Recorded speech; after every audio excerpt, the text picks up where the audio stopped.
There is Cervantes directing traffic for the Renegades. The back line of defense for Bakersfield College. Uriel Herrera will be playing right back. Christian Gonzalez will be playing right center back.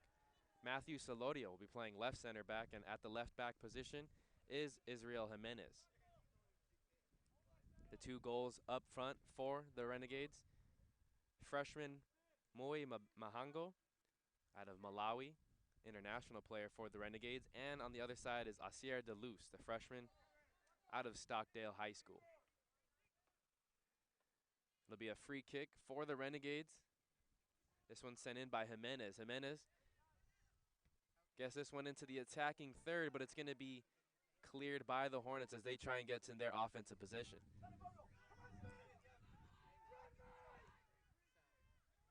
Here's Lozano.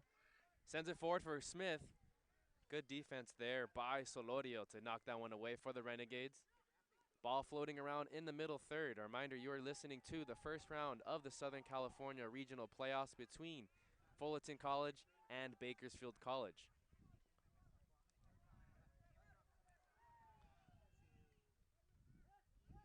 Renegades in their attacking third, trying to get the ball to Mahango. Fullerton defense ready for that one. Mahango, the leading goal scorer, one of the leading goal scorers on this Renegades team. He has 5 goals, which is good for second on the team. Edgar Gonzalez, playing the center attacking mid position, has 6 on the season. This will be another Renegade throw-in.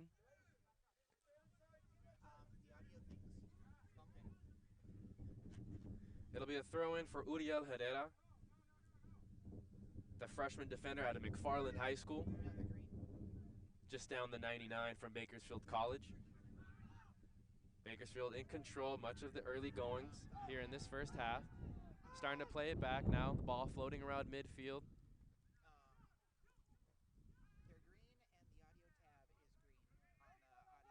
Fullerton getting it ahead to Lozano. Can't control it. We'll get you that back line for the Fullerton Hornets. Just a sec. Playing the left back position is Manny Tovar. Left center back, Arnold Martinez. Brian Martinez. Right center back, Arnold Gomez.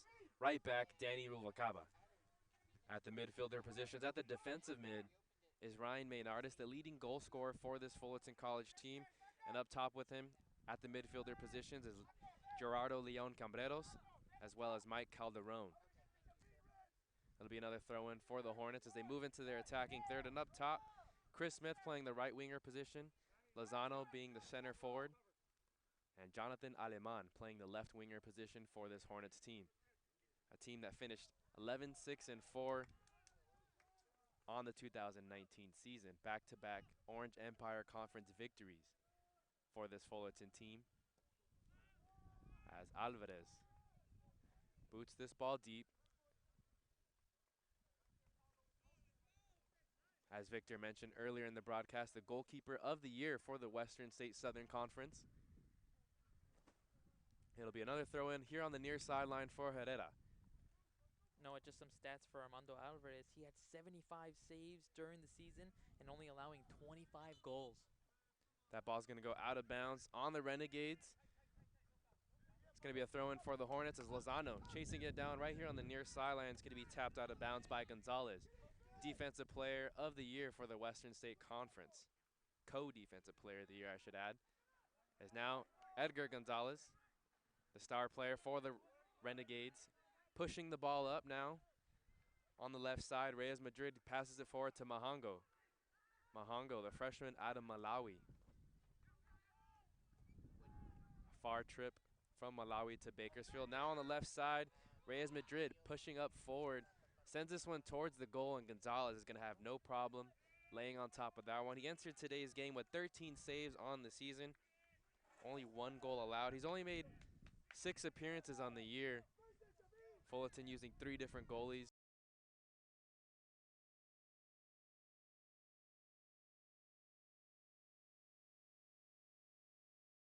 A foul called on Fullerton, so it'll be a free kick for the Renegades as the Hornets try to get it into their attacking third.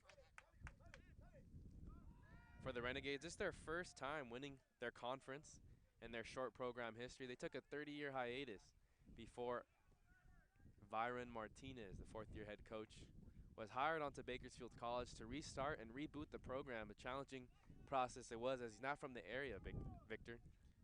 No, very much so, Noah. That's one of the big things he told us in the pregame is how tough it is to kind of establish some type of culture and philosophy for a new team that, especially uncommon for most community colleges that don't have a 30-year hiatus of not having a soccer program. So Coach Martinez from the Northridge area here in the Los Angeles County area went to LA Mission before transferring to Cal State Northridge. Then he coached at LA Mission College for a couple years as the assistant coach before being hired on to be the head coach here at Bakersfield College. Now in his fourth season, just like Greg Aviles. Greg Aviles in his fourth year as the head coach for the Hornets as Lozano loses possession of this one. It's going to be a Bakersfield throw-in on the far sideline. So two conference champions going head-to-head. Fullerton, the number 3 seed. Bakersfield, the number 14 seed. Fullerton in the Orange Empire Conference, the conference that sent 6 teams. 6 teams, Victor, to the Southern California Regional Playoffs. This one sent forward to Aleman. Momentarily snuffed out by the Renegades, but now the Hornets regain control here at midfield as Maynardis, the leading goal scorer for this Hornets team, directing traffic for the Hornets, trying to get on the board. Still a scoreless game here in this first half.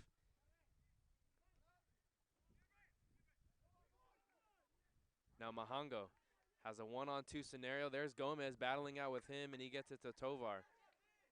Nice job defensively by Gomez. That back defensive line has been so special for the Hornets these past 2 years, specifically at home too, Victor. Only 2 losses, 2 regular season losses at their home pitch for this Fullerton College team under head coach Greg Aviles. Not only that, though, it's that in the OAC conference, they had 4 shutouts. So that just shows you how tough it is to score on this defensive back line for the Hornets. The one game we were here for earlier on the season was between Fullerton and Cypress College. That game finished in a 1-1 tie. Fullerton won and scored in the 70th minute, but Cypress was able to get a late goal in the very last minute, 90th minute on the box score it says, to tie things up and come away with a tie. This one's going to be crossed in by Smith, but Alvarez has no problem getting that one off the cross. And again, we've seen the Renegades do this quite a bit. Alvarez, has a very big leg, and this one is going to go out of bounds on Fullerton. No, it'll be a foul, common foul called on Gomez. But we've seen that a few times because Armando Alvarez, a sophomore goalkeeper for this Bakersfield team, he has a big leg, sending it forward, and it's presenting a lot of opportunity for Mahango, whether it's one-on-one, one-on-two situations for this Bakersfield team. A team that Coach Martinez told us before the game, they don't really have an identity. They say they kind of switch up depending on their opponent that they play. Very flexible team, he said, as this one, it's going to be over the head of Gonzalez and over the uprights. That shot was taken by Christian Gonzalez. And Noah, that's sometimes some of those most tricky teams to face off is the ones that you don't know what their identity is. Sometimes they adjust mid-game. Some key substitution can have the big factor. So Greg Avilas and his coaching staff have a lot to handle with this Bakersfield team. Yeah, jack of all trades, you could say, about this Bakersfield Renegade squad. Fullerton, on the other hand, their possession with purpose team, Coach Avilas was telling us before the game. They defend really well. They have a lot of players, and we'll get into it just a little bit later, that were selected to the All-Conference, All-State, and All-Region team. One of them being Ryan Maynardis, who was named to the first Team Orange Empire Conference this year. As Fullerton now plays into their attacking third, trying to get it to Aleman. He can't win the header. However, Fullerton trying to get something going in the box. Bakersfield snuffs out their attempt. Over on the far sideline, as they drop it off for Reyes Madrid. They're going to send it forward into the box, and Alvarez should have no problem getting this one, as it's going to roll all the way out of bounds for a goal kick. 4 times this year we've seen Alvarez make 4 saves 8 saves, excuse me. 4 times this year we've seen Alvarez make 8 saves or more for this Renegades team.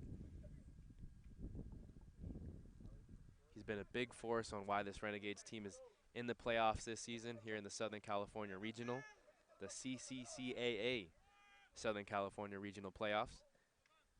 As now Alvarez kicks it towards middle field. Ball pinballs around between the two teams. Bakersfield in the all-white uniforms, red numbers, while Fullerton in their blue uniforms, white numbers, white stripes across the chest.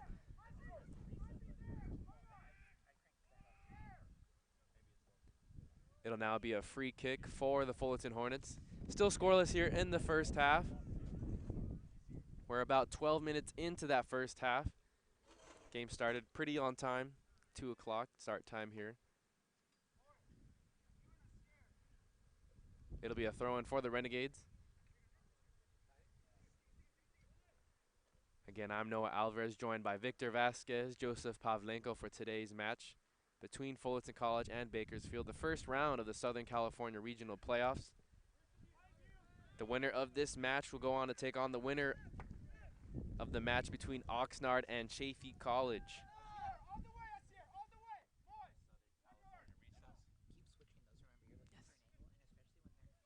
When they're up close. That's when I switch. Okay, we'll do. Having control in their attacking third. This one's going to be played back for Gonzalez of Fullerton. Gets it towards the middle now. Fullerton trying to get something going. This one's going to sail out of bounds. Stop leaving Arnold in foot races. You and Martinez, come on. 13th minute here in this first half. Still a scoreless game between Bakersfield College and Fullerton.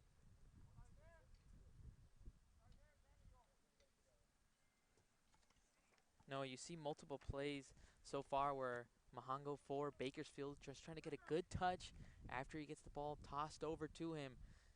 You only need one good opportunity, especially with a nice little touch and dribble around to get a shot on goal. Mahango has that big frame, standing at 6'1", 175 pounds, as Edgar Gonzalez was just outside the box.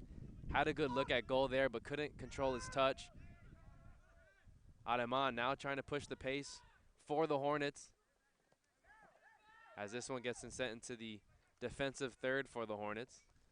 And Noah, Edgar Gonzalez, the Offensive Player of the Year in the Western State Conference, about to show us a nice little skill as he bumped that ball over. Just couldn't get that one right over the defender. Great job again by the defensive back for Fullerton. In the early goings, it's been all Bakersfield College when it comes to ball possession. They've had the more scoring opportunities thus far. Only 14 minutes into the first half, albeit. As they send this one forward to Lozano. Here's Calderon directing traffic, playing it back. Now up the far sideline, the right side of the formation for this Hornets offense. Ball pinballing back and forth. Now Chris Smith has it. The right winger for this Hornets team. He's going to send it towards the middle. No one there as he overshoots Aleman. And Herrera clears this one as Tovar now trying to get it back into the attacking third for the Hornets. Herrera going to kick this one out of bounds. It'll be a Hornet throw-in near side sideline towards that front left corner. Neither team has gotten a corner kick. Fullerton with 2 defenders back just in case, prepared for that Bakersfield counter that we've seen a few times already. Their goalkeeper Armando Alvarez has a big leg, sending it deep for Mahango. Mahango plays both defender and forward for this Renegades team, starting at forward today. It's in the box. Renegades are able to clear it momentarily. Now Lozano has a chance on the left side, and they're going to rule him out of bounds. Offsides. CJ Littlejohn, the referee on that far sideline, making the call. The referees for today's match: head ref Trevor Wiseman, CJ Littlejohn on the far sideline who just made that offsides call, and Joe Bayhash, the referee on the near sideline towards the broadcaster's table, as Armando Alvarez will have a goal kick. Can we see that big leg? Missed time jump there by Gonzalez, but it still ends up in the hands of Mahango.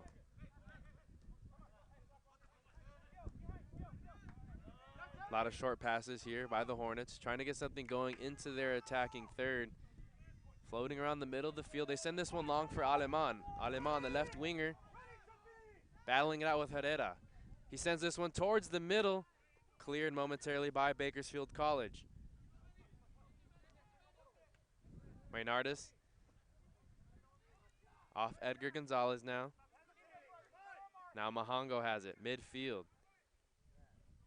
The Hornets defense rushes back, preventing any sort of counterattack by this Renegades team. Now on the left side is Reyes Madrid. Renegades are going to decide to play it back.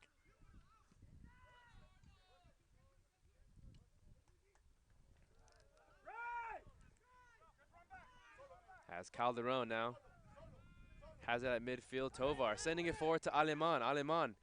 Again, we've seen the Hornets try this a few times already today, and Christian Gonzalez makes a nice play as it's going to go out of bounds for a goal kick. So 2 substitutions coming in for the Hornets, as Chris Ryan getting ready to check in, as well as Jonathan Rodrigo Pasas.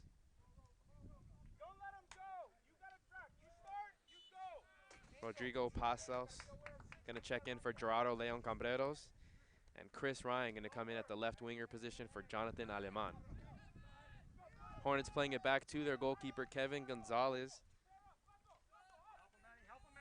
13 saves on the year, a save percentage of 93%. Only played in 6 games. A Fullerton team that only allowed 24 goals at home. They scored 24 goals at home, only allowed 7 on the season in comparison to allowing 12 on the road. So much better home team this year. 7-1-2 their record at home is. They won the last 3 games to win that Orange Empire Conference. And if you remember, last Friday had an all-important game that was for the conference title against Golden West College. They defeated the Rustlers and won the Orange Empire Conference. And Noah, on the flip side, Bakersfield also won out their 3 final games of their season and ended up beating Canyon 2-1 in order to win their Western State South Conference. Christian Gonzalez sends this into the Renegades attacking third. He has Angel Cervantes, and Cervantes hits this one too high, but it's going to be an offsides nonetheless. Nice job defending there by that Fullerton back line, drawing a false offsides. Cervantes was hoping he was not offsides because he had a good look at that goal. Unfortunate for the Renegades. By far the best look for either team on the afternoon. A reminder, you're listening to the first round of the Southern California Regional Playoffs, the CCCAA, here on 90.1 KBPK, a match between Fullerton College and Bakersfield College, 2 conference champions, as this one's going to bounce out of the field of play and into the parking lot, Victor, so someone's going to have to run and chase that one down. They're just hoping that nobody got their car hit by that ball, so. I don't think anyone's parked there momentarily. We may have to go move our car in just a sec. If you hear dead air, that's what the reason why. We're going to move our car. As Bakersfield now remains possession towards the middle of the field. Again, they're sending this one far. Gomez is prepared for this one as he heads it and clears it out of the way. And Tovar sends this upfield. Calderon going to send this forward into the attacking third, but the defense for the Renegades was ready for this one. So now we're seeing both teams taking those long counter shots, trying to catch their defense of the opposing team sleeping. Hasn't been successful thus far, though, Victor. It hasn't, Noah, and you can see that it's very similar to what Coach Martinez told us in the pregame, is that whatever Fullerton tries to give our squad, they're going to try to adjust and have it work in their favor. So far, they're working with that counterattack and trying to send it off right over to Mahango in order to see if he can get a good shot on goal. Now Fullerton trying to respond as well as they're trying to send that ball over, and some nice through balls right over to their forwards. First corner kick of the afternoon for either team, as the Hornets are going to take this one on the far sideline. Gilbert 17. Matt 21. That back line for the defense of Bakersfield College, highlighted by Israel Jimenez and Christian Gonzalez, two sophomore players, second-year players. They have 10 returning players on this roster, the Renegades do. 6 of them are in the starting lineup. As they sent this one, cross it in towards the middle, and it's going to be cleared out momentarily by the Renegades. And now Gonzalez gets a good hold of this one. They send it up forward to Edgar Gonzalez, who tries to get the counterattack going for this Hornets team, but the Hornets defense was ready. Edgar Gonzalez on the season has 6 goals, also has 7 assists, and really the offense goes with him. If you're the Renegades looking to get Edgar Gonzalez going, the sophomore out of Bakersfield High School. No relation to Christian Gonzalez, his teammate.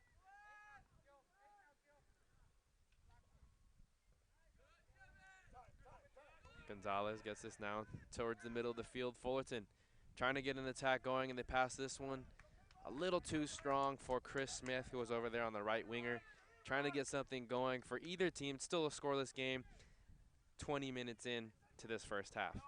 You like the idea, no, on that one. Try to send it off to Smith. Smith already showing us his raw speed, blowing past the defenders, but nothing to show on that previous play for the Hornets. A reminder, you are watching the 2019 CCCAA Southern California Regional Tournament on 90.1 KBPK. Fullerton and Bakersfield still scoreless in this first half. Chris Smith now has the ball, getting into the box. And this one's partially deflected out of bounds. It'll be another corner kick opportunity for the Hornets, their second in the last 3 minutes. And Noah, in the previous corner kick that they had a nice little set piece where they were able to send it to the far side of the post. Let's see what the Hornets can try to run here to take advantage and at least put up a goal. Hornets have 24 goals when playing at home this year, only giving up 7. This one going to be cleared by Omar Reyes Madrid. Hornets playing this one all the way back to Gonzalez, their goalie. Edgar Gonzalez applying the pressure for the Renegades, but Gonzalez cool, calm, and collective. And Noah, that's what makes Edgar Gonzalez for Renegades so special, is that he just runs up behind. You can barely hear him running up, and then you can see he's trying to catch the defender off guard before he clears it out. Try to sneak that one in to get a good shot on goal.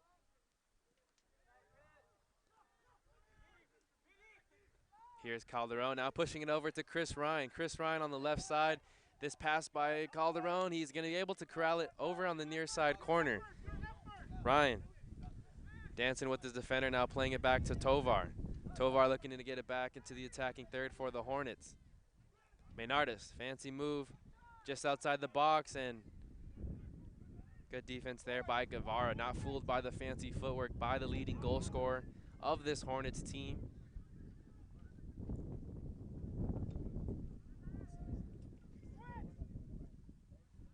In the early goings of this first half,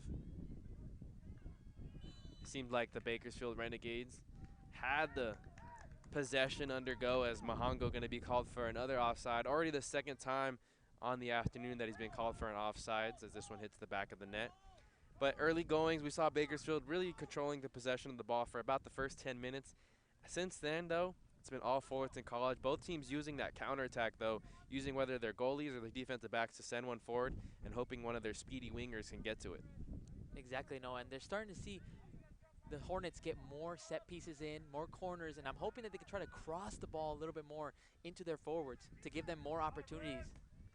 And you look at their center forward, Pablo Lozano. He has a big height advantage over the center backs of Bakersfield College, as this one partially deflected by Alvarez, and it's cleared out of bounds by Christian Gonzalez. That's the reason why he was co-defensive player of the year in the Western State Southern Conference. As coming in for the Hornets, Gio Marsh gonna play the center forward position, and subbing in for Pablo Lozano, the man who we just talked about having the big height advantage. It'll be a throw-in for the Hornets on the near sideline. Gio Marsh, the freshman out of Oak Ridge High School. No goals or assists on the season for Marsh thus far, but he has appeared in 13 games for this Hornets team. A team that's very deep, and they're going to call a common foul on the Hornets, so it'll be a free kick. Again, still scoreless here in the first round of the Southern California Regional Playoffs here on 90.1 KBPK.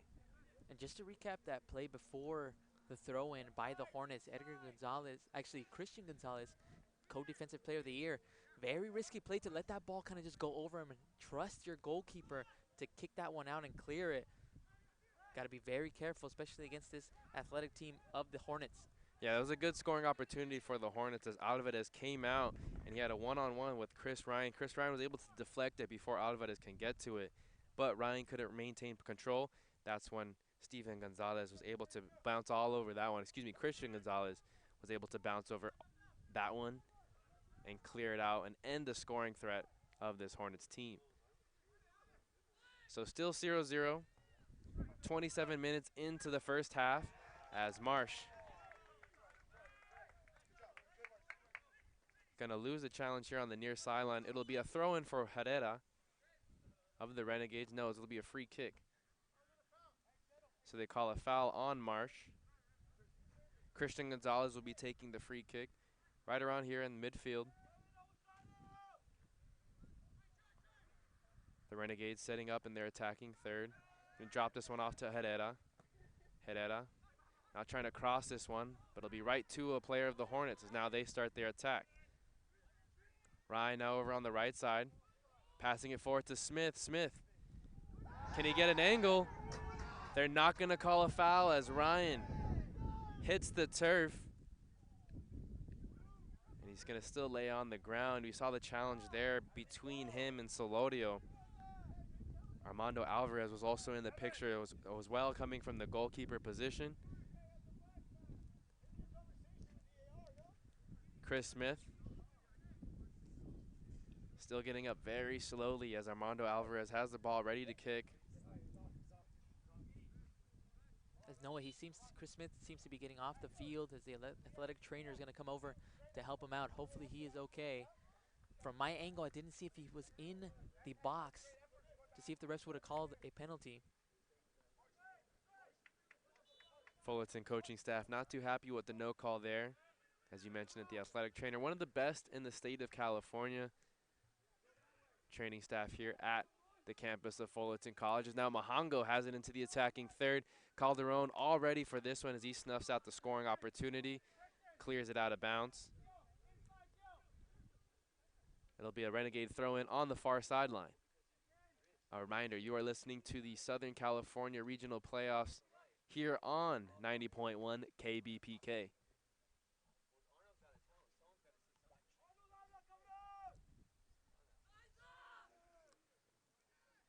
So throw in on the far sideline. Now Steven Gonzalez has it in that far corner.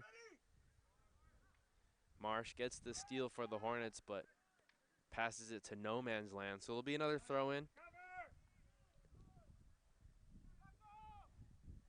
Neither team has had a really good look at the goal thus far. Still a scoreless game. 30 minutes into this first half. Chris Ryan now has it into the attacking third. He has the speed. Kicks this one right at Alvarez, just outside the box, who came out very far out from his goal position, and he makes an easy save. Alvarez had 75 goals, 75 saves entering today's match, and he shows why he was goalkeeper of the year for the Western State Southern Conference.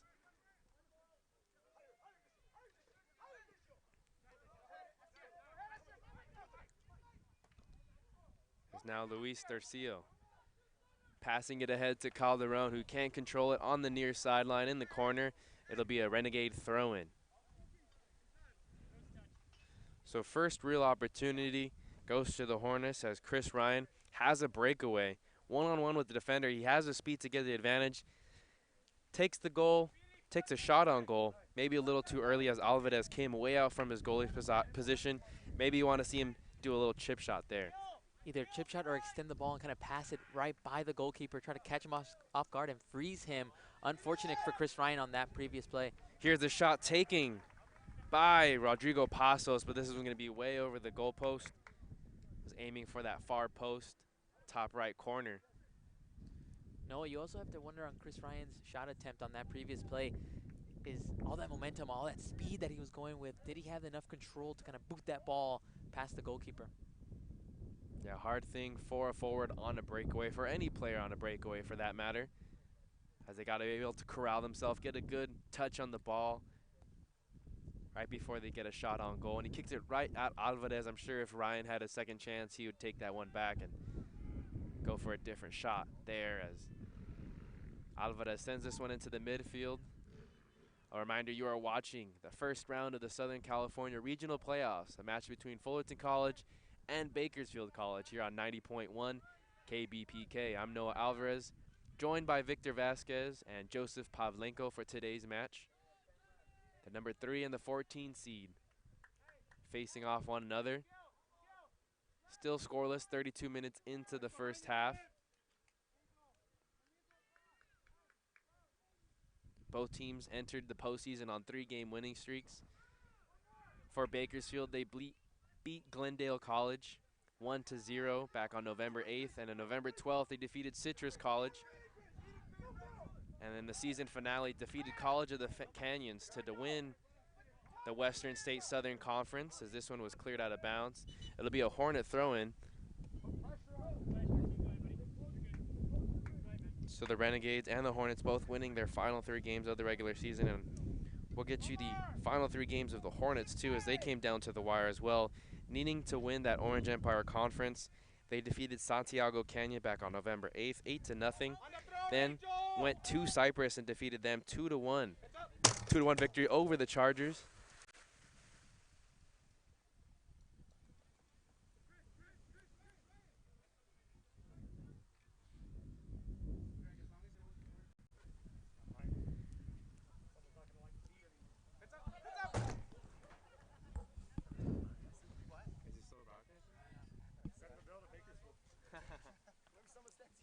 Maybe.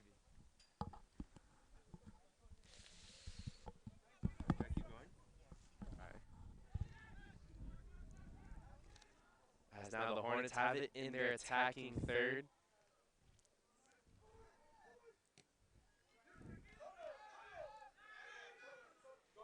Tovar now has it on the left side, and he kicks this one out of bounds. So it'll be a Renegade throw-in.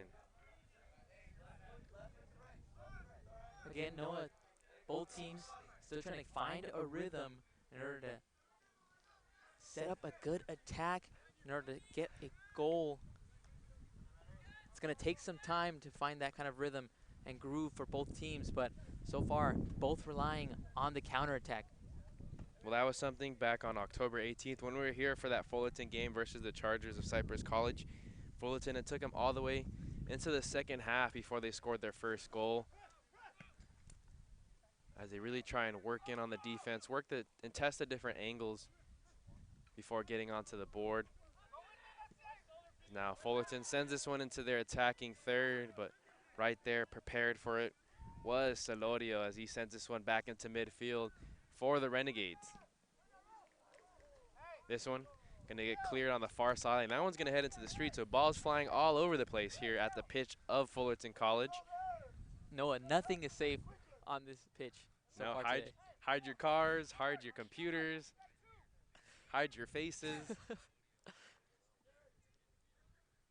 Noah, to kind of go back to what you were mentioning earlier of how resilient the Hornets are, a lot of their goals are late in the second half of many of their games, so they're used to kind of starting off slow, but it's not just because they're sluggish, it's because of they're just trying to find that perfect opportunity, and when they get it, they seize that opportunity and put some points on the board. This one sent forward to Marsh, but Herrera is going to win the ball back there. Good job and good challenge by Herrera.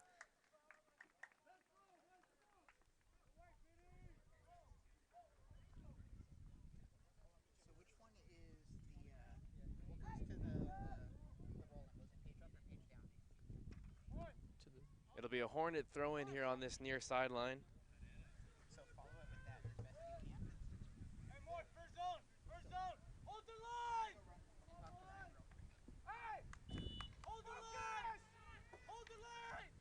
This one going to be sent in towards the middle, far side of the box. Ricochets off a few defenders of the Renegades, and it'll be a Hornet throw in near that far side corner. So we'll see if the Hornets can orchestrate anything in the ongoing. We'll have to have quick reactions to protect ourselves and the equipment here for the remainder of this game. No, I should have stretched before this like that. I wasn't ready. That's why I'm doing it standing as Alvarez makes the save as the Hornets try to throw it into the box and create a scoring opportunity. Another high kick by Alvarez. Alvarez really has a boot. I mean, we talk about the different goalkeepers, and we know being able to make great saves and having that flexibility and the reaction for them is important, but also having that boot, it's such a weapon, especially when you're trying to make that a counterattack. And not only for that counterattack as well, Noah, but also to clear things out, blasting the ball away, and just, again, catching the defense off guard is the key for a goalkeeper. So good job so far for Alvarez of Bakersfield. Derek von Puschendorf checking into the Hornets.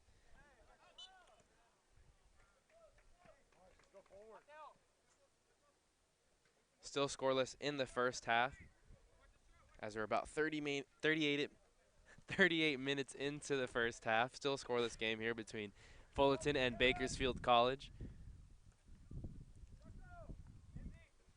It'll be Matthew Solorio to take the free kick. He has 2 goals and 1 assist on the season, good enough for 5 points.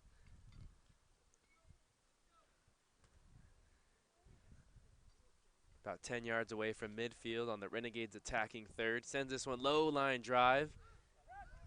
Tovar has no problem clearing this one out. You hear the Fullerton coaches asking for their team to push forward as Olivet is going to come way out of bounds. Oh. As he cleared this one out of bounds and off the ricochet, he kicks it one more time, and the referees are asking for a delay of game penalty, at least a warning, and they do. So the head ref, Trevor Wiseman, going to give a yellow card to Armando Alvarez, the first yellow we've seen of the game. And Noah, that was just about to bring that up too, is that he kicked the ball away, good clear, out of bounds, but then he knew, okay, he's kind of slow, he's away from the goal, he's got to get back, so he kicked the ball just to give him an advantage. Cannot do that. Now, yellow card for goalkeeper of the year, Armando Alvarez. Away from the goal is an understatement. He was about 30 yards out. Don't know what he was doing over there in no man's land. He slipped after the original as he tried to run back, so he's just like, hey, I'm going to kick this ball a little further, and the referee, Trevor Wiseman, was having none of that.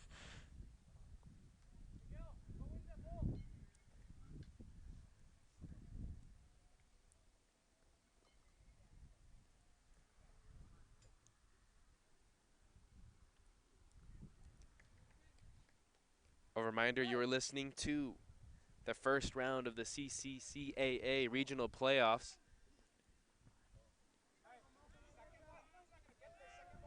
Here on 90.1 KBPK, a match between the Renegades of Bakersfield College and the Hornets of Fullerton College. Now Gio Marsh has it on this near side, right in front of us, pushing it up. But an errant pass is going to go out of bounds, so it'll be a Renegade throw-in.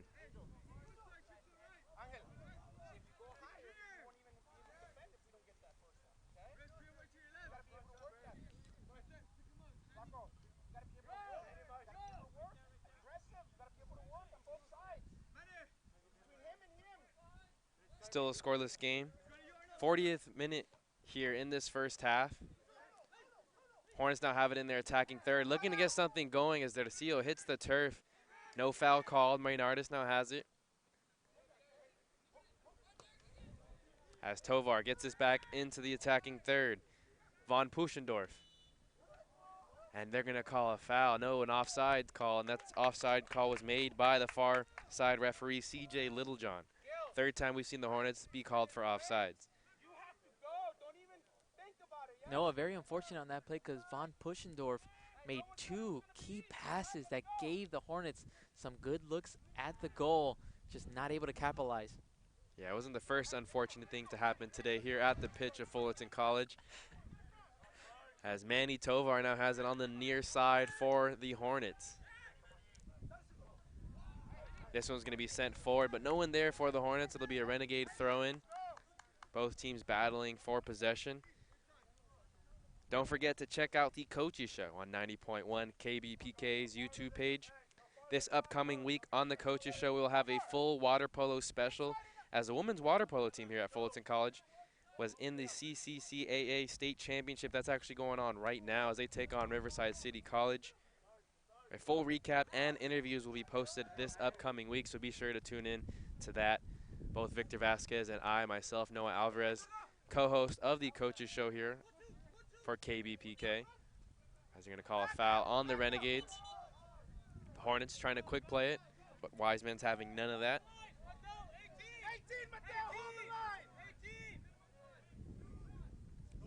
As the referee is telling us, a minimum of 1 minute will be given as extra time for this first half. Maynardis and now Pasos talking it over, seeing who will take the free kick. We're about 40 yards out from goal. Maynardis is going to line up to take this one. Pasos is going to be lined up right in front of him.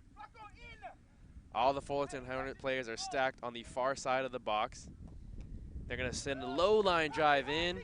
It's deflected off Reyes Madrid. Now the Hornets kick this one back into the attacking third. Tovar has us on the far side. Sends it in towards the middle. Marsh tries to get a header on it, and he can't get a clean look. It'll be a goal kick for Alvarez. And Noah Marsh had good position. He boxed out his defender. Got a good look on it, just glanced right off the side of his head out of bounds. So there's the whistle, and that'll end the first half. Your score between Fullerton College and Bakersfield College, 0-0 apiece. A reminder, you are listening to the first round of the CCCAA Southern California Regional Soccer Tournament here on 90.1 KBPK. Noah Alvarez joined by Victor Vasquez and Joseph Pavlenko, who had just had to take and run off as we get some technical difficulties figured out here on the pitch of Fullerton College. But Victor, it's worth mentioning, it seemed like Bakersfield was in control for those first 10 minutes. But once Fullerton kind of figured out what they're doing offensively and defensively, much of the latter 35 minutes was all Fullerton. No, you brought up a great point. The first couple of minutes, it just seemed like Fullerton was trying to get a hold and get an understanding of what Bakersfield is trying to run out on the field. And you see Mahango getting a lot of good looks. You see multiple forwards just getting great passes. Just the control was just very poor for them, not able to control. They did get a good shot on goal by Mahango, but it ended up being offsides, so unable to take advantage of it. And then going into your point, Fullerton just started picking it up, started to make those key substitutions that they usually make throughout the season, where we see multiple guys just come in, come out, and play their part. Von Puschendorf started making some key passes. Unfortunate that they lost Chris Smith earlier on, because he had a great run past his defender, and then it ended up getting injured and clipped near the penalty box, but they did no call on that play. And it's worth noting for the Hornets, we haven't seen some of their leading goal scorers in Kentrell Dorsey and Alejandro Castillo. So that shows you how confident Coach Aviles is with some of his secondary guys going in there, and as some of their Fullerton starting lineup players are battling some injuries. But we saw still a good scoring opportunity as Chris Ryan had that outrun, and he outran his defender towards the middle, had a good look at goal. Alvarez made a better save as he came out far, and that's not the first time we've seen Alvarez come up. He's very aggressive as a goalie. We saw it about 30 yards out away from his normal goalkeeper position, trying to make a clearance on one. So Alvarez, a very aggressive goalkeeper, but that's the reason why he's the goalkeeper of the year in the Western State Southern Conference. I mean, he'll get a yellow card for his own team just to kick it out and not to get an opportunity for the Fullerton Hornets. He does whatever it takes to be in good position around the net. So we were talking about it with both coaches, Greg Aviles on the Fullerton College side and Byron Martinez on the Bakersfield side. Both these teams haven't seen each other all year, but they're very similar in ideologies, right? Both coaches are in their fourth year, head coach as the team, but both teams and both head coaches really stress the off-the-field stuff, the whole leadership, the accountability, teaching these young boys coming in at 17, 18, 19 years old sometimes, teaching them and growing them into men, which you love to see as a broadcaster calling this game. And they both brought up a key point in that the sophomores have a big part to play when these teams kind of get set up and the philosophies are kind of instilled on the team, on the field and off the field, is that they hope that the sophomores can be those vocal leaders when the coaches aren't around. Those sophomores have to be the ones letting those freshmen know, like, hey, this is how it's done here, and this is the reason why we've had success in, with Coach Avilas and Coach Martinez both running these programs. So very good to see that they have the obviously very, very big, important key factor for them in their coaching philosophies is that, look, the sophomores have to be those guys to push the freshmen and the younger classmen to kind of understand what their roles are and how to play on this team. Yeah, and for a lot of these players, Coach Martinez was mentioning it's their first time put into leadership roles. A lot of times in high school or even just growing up in their household, they didn't have to have these leadership roles, so it's a really good learning lesson. And that's something underrated when, you just look at a whole here at community college level of sports. A lot of people just think, oh, these players, they're either bounce backs from four-year universities or just players looking to continue to play that eventually couldn't make it to a four-year university. So these high school players that were pretty good but not good enough to make it to that next level. No, there's a lot of learning and growth here at the community college level at all sports, not just here at the soccer program. And we have the chance, as hosts of the Coaches Show, we had the chance to interview a lot of different coaches here at the campus of Fullerton College, whether it was Megan Glennie with the volleyball team, Garrett Campbell with the head coach of the football team, and the many coaches that we've interviewed, whether it's Phil Austin, David Robinson. All these coaches, we forget that they're educators, and they are important as far as teaching these kids leadership qualities for later in life, not just on the gridiron, not just here at the pitch, not here on the court, in other areas of life, all aspects of life. These community college level coaches, it takes a lot because you're not getting the praise that you would at the D1 university level, but you're still putting in that same amount of work. And you know what's one common theme that from like both Coach Martinez and Coach Avilas and any of the multiple coaches that we've interviewed throughout the season is that, they get awarded, they get recognition for multiple different things like Coach of the Year. And the first thing they call out is like, you know what, it's more, even though it is an individual award, it's more of my coaching staff should be awarded the Coach of the Year, or it's more of now these players who all like for Coach Avila, 7 players made it to the All-OEC team, or for Coach Martinez, where 9 players made it to the All-Western Conference team. They give credit away like that. They try to not focus in on themselves, not try to be individualistic, if I can get that word out. But it's more of that kind of quality. And you mentioned a great point is that most of them are professors, and most of them understand that relationship that they have to have with the students and the reason why they have so much success with their squads throughout the season.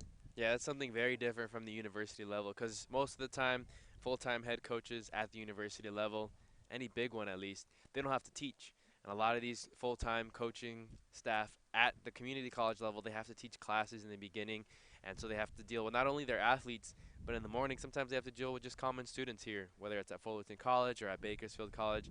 Both coaches having to do a little bit of both. And that's what you like to see because they get more hands-on experience and hands-on one-on-one moments with different students and also different student athletes, impacting lives just outside, not just only on the classroom and on the pitch, but outside of those two fields as well. A reminder, you are listening to the first round of the CCCAA Southern California Regional Playoffs between Fullerton College and Bakersfield College here on 90.1 KBPK. It's still a scoreless game between the teams, 0 apiece as we're at halftime, just about getting ready to get started for the second half. As we remind you, the Hornets entered today's match 11-6-4, 7-3-2 in Orange Empire Conference play. But we mentioned it, Victor, a really good home team, 7-1-2 this year, and only 2 losses at home in the past 2 seasons. Very important factor, and that's something that Greg Avilas, again, tries to instill in his team is that we have to protect home field advantage at all costs. This is where you have family watching, you have friends watching, and it should just give you that motivation to kind of play at your best, to try to show the fans what they're capable of.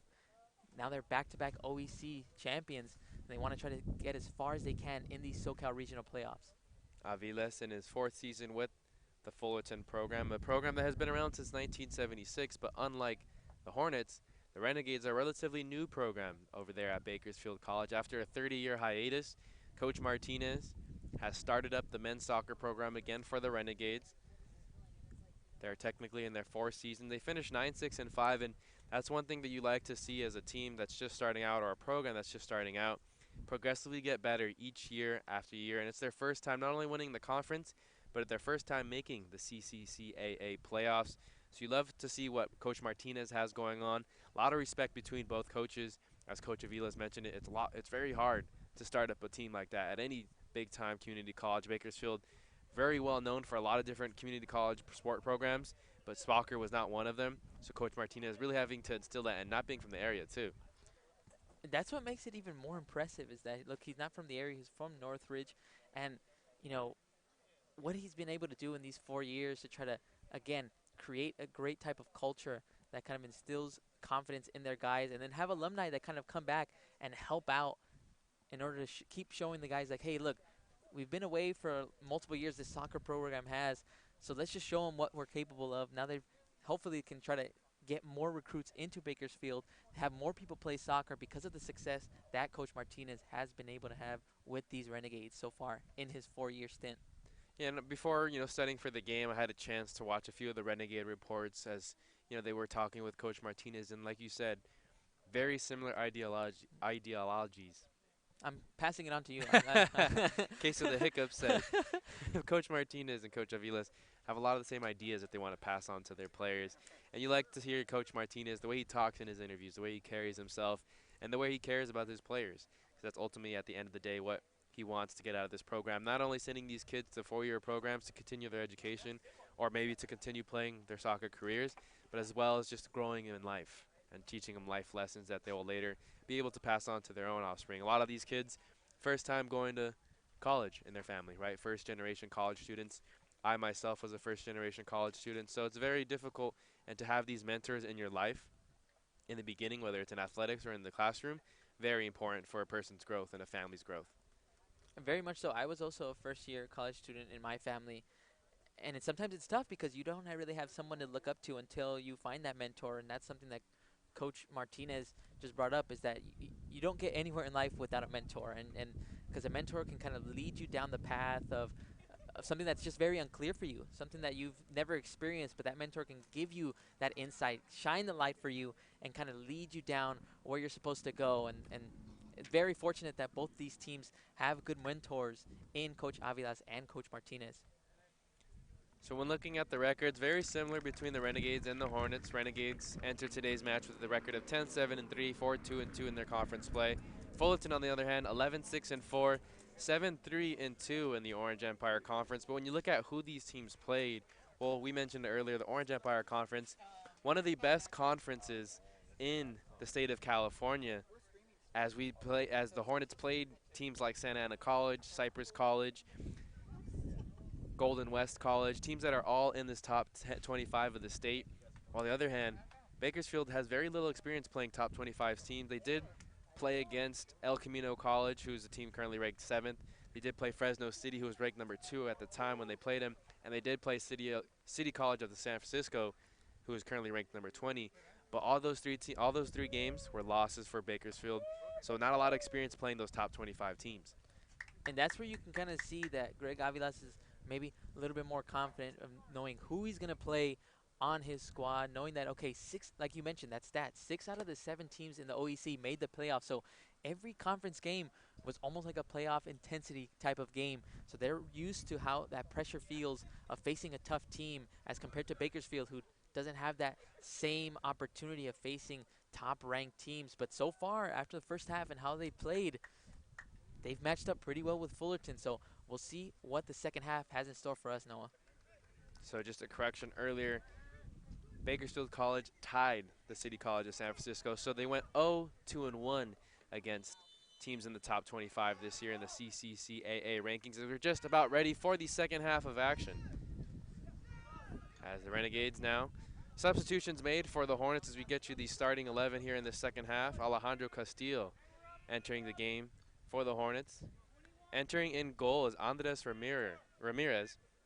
Goalkeeper has played 12 games for the Hornets on the season thus far. At the right back position is Kevin Aragon. Playing right center back is Brian Martinez. Still at his center defensive mid position is Ryan Maynardis.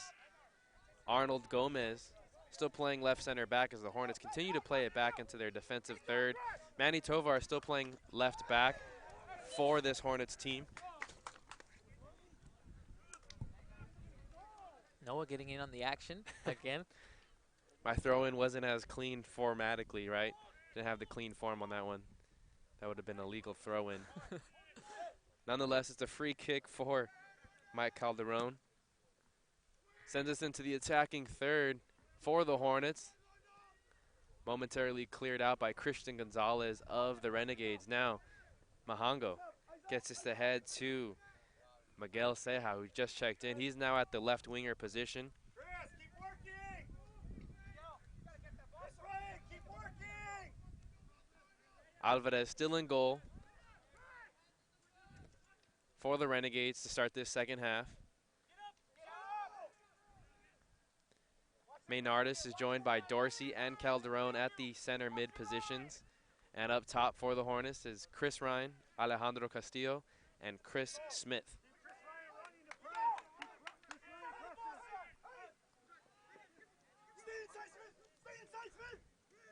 Maynardis now pushing it forward for the Hornets. Getting over to Smith. He crosses fields. Now on the near side, Smith cutting in. Looking to create some offense. Crosses it once again to Tovar. Tosar now pushes it up to Dorsey. Dribbling along the near side. Trying to cut in. Gets past his defender, and this one's going to go out of bounds. It'll be a goal kick for Alvarez. We're still streaming the stream. It survived.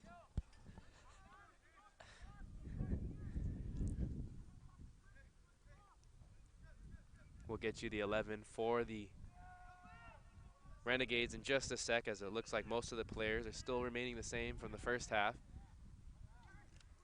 Ryan now has it for the Hornets. Calderon dropping it off to Smith on the near side. Smith looking to cross it in towards the middle. He does. Alvarez gets a piece of it and momentarily cleared out by the Renegades.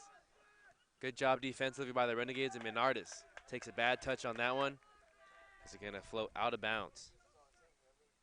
Great job and skill by Chris Smith to just kind of cross that ball in. Unlucky for the Hornets that they didn't have a forward in the box.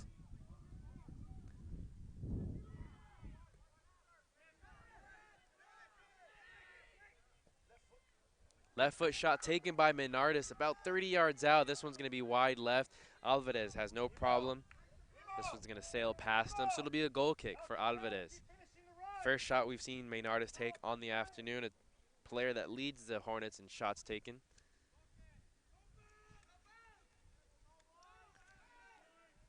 So the back line of defense, the same for the Renegades to start this second half. At the left center back position is Matthew Solorio. Left back, Israel Jimenez. Right center back is the co-defensive player of the year in Christian Gonzalez. And right back is Uriel Herrera. They send this one forward to Ryan. Ryan now on the near sideline. He gets shoved out of bounds, but it's going to go out of bounds on the Hornets. Renegades ball.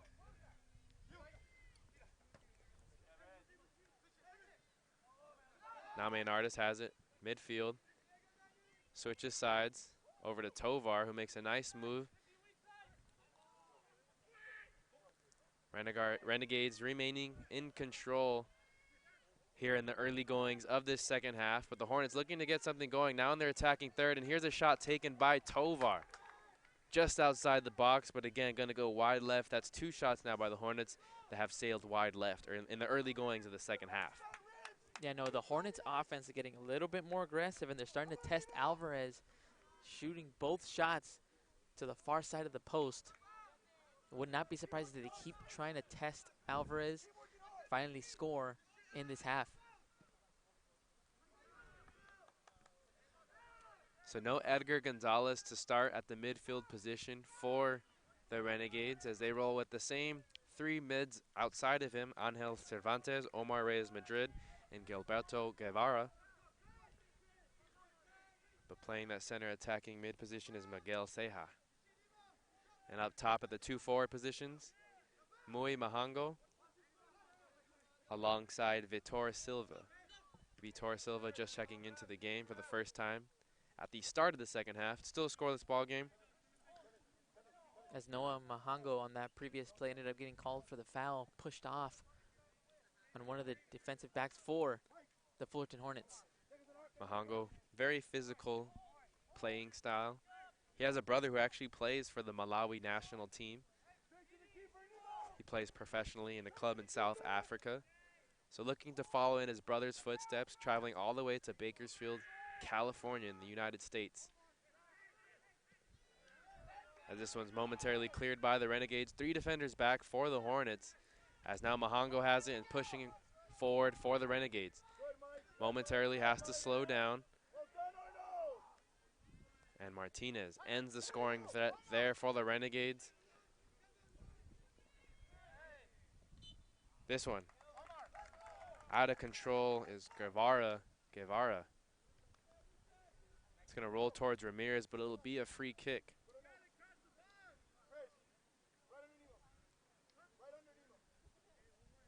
So they're going to call a common foul on the Fullerton defense.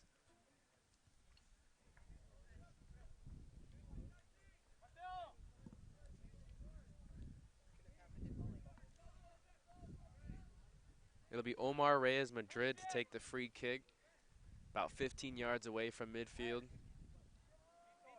Andres Ramirez in goal for the Hornets here to start the second half.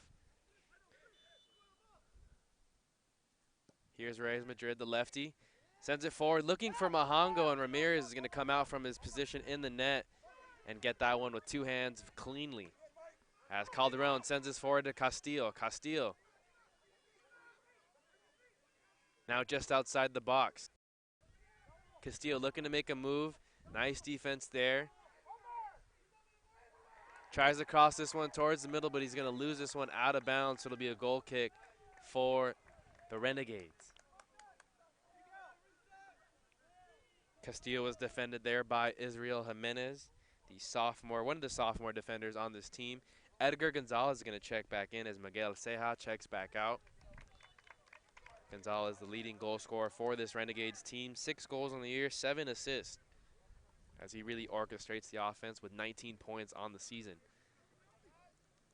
No, we'll see if with the substitution for Edgar Gonzalez that helps out Bakersfield get some type of attack going. That way they can start testing Fullerton Hornet defense. Kentrell Dorsey now passes it up to Chris Ryan. And this one's going to go out of bounds. It'll be a corner kick opportunity, the 3rd of the afternoon for the Hornets. Let's see if they can get something going out of their play sets. No, the previous 2 corner kicks for Fullerton ended up being to the far post. Let's see where they're going to set up this ball to the forwards.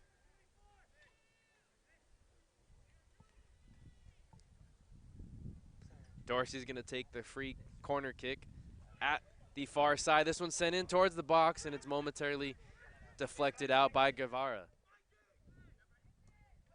This one's sent forward for Gonzalez, and this one's going to be a handball on Arnold Gomez. Edgar Gonzalez now going to leave it for Matthew Solorio to take the free kick. Solorio, the 5'11" freshman at an Independence High School in Bakersfield, California. A lot of local kids on this Bakersfield Renegades team. Solorio sends this one into the attacking 3rd. Smith now boxes out his defender and sends this one forward to Chris Ryan. Chris Ryan gets past his defender, shoots this one far post, and sends this one just wide left. So it'll be a goal kick for Alvarez. That was the best scoring opportunity. 2 best scoring opportunities for the Hornets have come via Chris Ryan. And then this time he had a good look.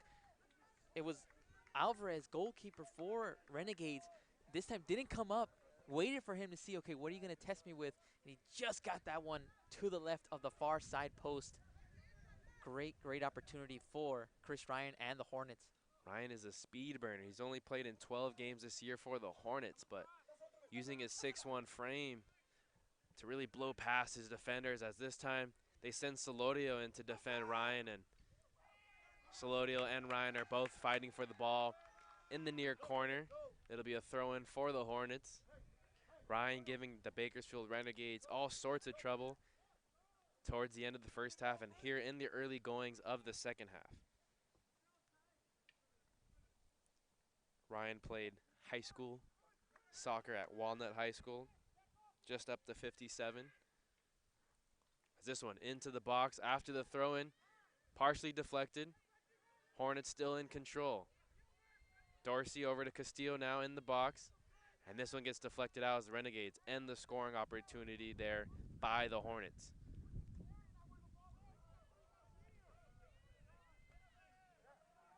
Martinez sends this one forward for Castillo, but Herrera all over this one.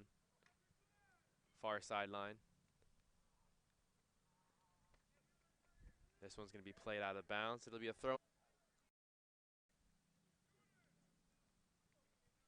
No, throw in for the Renegades, as Wiseman corrects me. Head referee today, Trevor Wiseman. Two sideline referees on the far side, CJ Littlejohn, and on the near side, Joe Bayhash. Herrera to throw in for the Renegades. Still a scoreless game. 10 minutes into the second half between Fullerton College and Bakersfield College, and they're going to call a common foul on Brian Martinez. Ended up jumping right on the back of Mahango on that play. Clear foul against the Hornets. It's been a relatively clean game. Neither of these teams getting too physical, which is very different than when you see Fullerton going against an Orange Empire conference. So both these teams still trying to feel each other out. Haven't gone too physical yet. Haven't seen a lot of breakaways, though, either.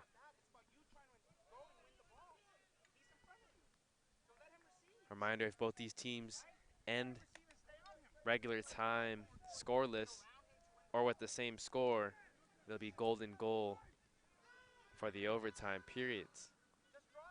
So 2 10-minute overtime periods will be given if the score remains as it is right now. Ramirez is going to come out from goal position as this one's chipped in over by Gonzalez. It's going to hop over the goalpost.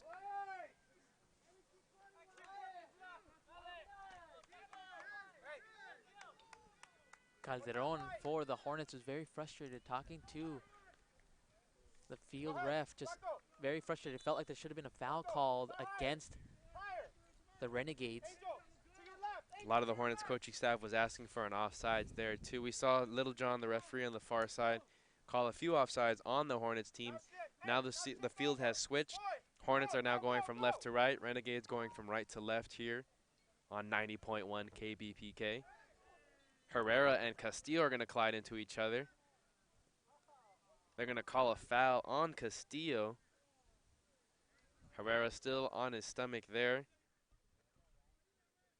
A good time to remind you about the upcoming events here on 90.1 KBPK. Coming up, we have live Fullerton College basketball on Tuesday night as the Lady Hornets, they host Mount San Jacinto.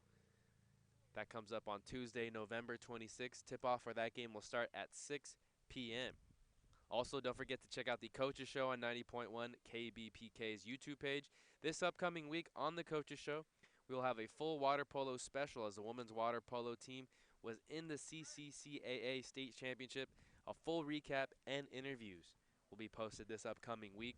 We had a chance to go watch the semifinals, both Ryan Osborne, Mark Pavlovich, and myself, to watch the semifinals, watch that team, Coach Gabriel Martinez, and the Lady Hornets take on Sierra Canyon College. It was a very exciting game, a game that actually the Hornets were down 2-0 after the first quarter, score 3 goals in that second quarter, and they shut out the opposing team, Sierra Canyon College, and then go on to put on 5 more goals in the second half, winning by a final score of 8-3 and advancing to the state championship, which is might be over now, so we'll see if we can get an update on who won between Fullerton College and Riverside City College. It'd be the 5th time those two teams play each other, as both of them they played twice in Orange Empire Conference play, then played 2 other times in a tournament, and then meeting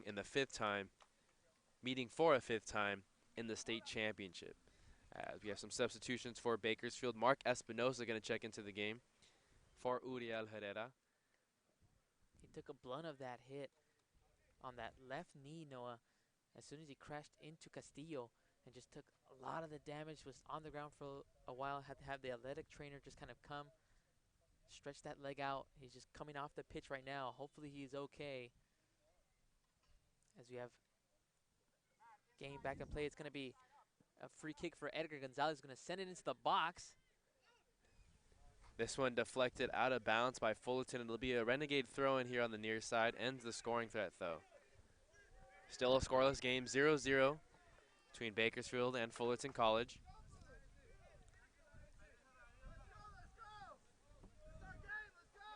It's playoff season for the teams here at Fullerton College. We mentioned the women's water polo team in the state championship today. The women's volleyball team, they have a match against El Camino this upcoming Tuesday. The women's soccer team, they're dueling it out with San Bernardino Valley College. That game also kicked off at 2 p.m. Coach Pam Lewin and the Lady Hornets taking on San Bernardino Valley today in the first round of the CCCAA playoffs. And so we have a final from the CCCAA State Championship website. Fullerton defeated Riverside by a final score of 7-6. So congratulations to Gabriel Martinez and the women's water polo team here at Fullerton College for winning their first state championship. A team that came so close last year. They were runner-ups as they lost the state championship game to Sierra Canyon. A team they defeated in the semifinals this year, and they take care of Riverside City College in the championship. Back to today's game, though, as we still have a scoreless game between the Hornets and the Renegades. Andres Ramirez comes in and gloves that one. Throws it forward for Dorsey as the Hornets look to get something offensively going.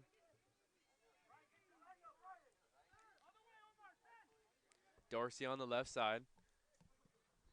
Try to get it to the middle in Castillo, but this one's going to be cleared by the Renegades.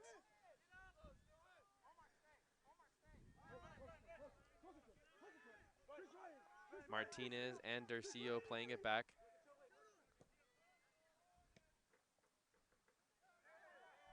They're going to call a handball on Calderon there. Call made by Trevor Wiseman, the head ref in today's match. Done a pretty nice job controlling the tempo, not letting things get too physical here.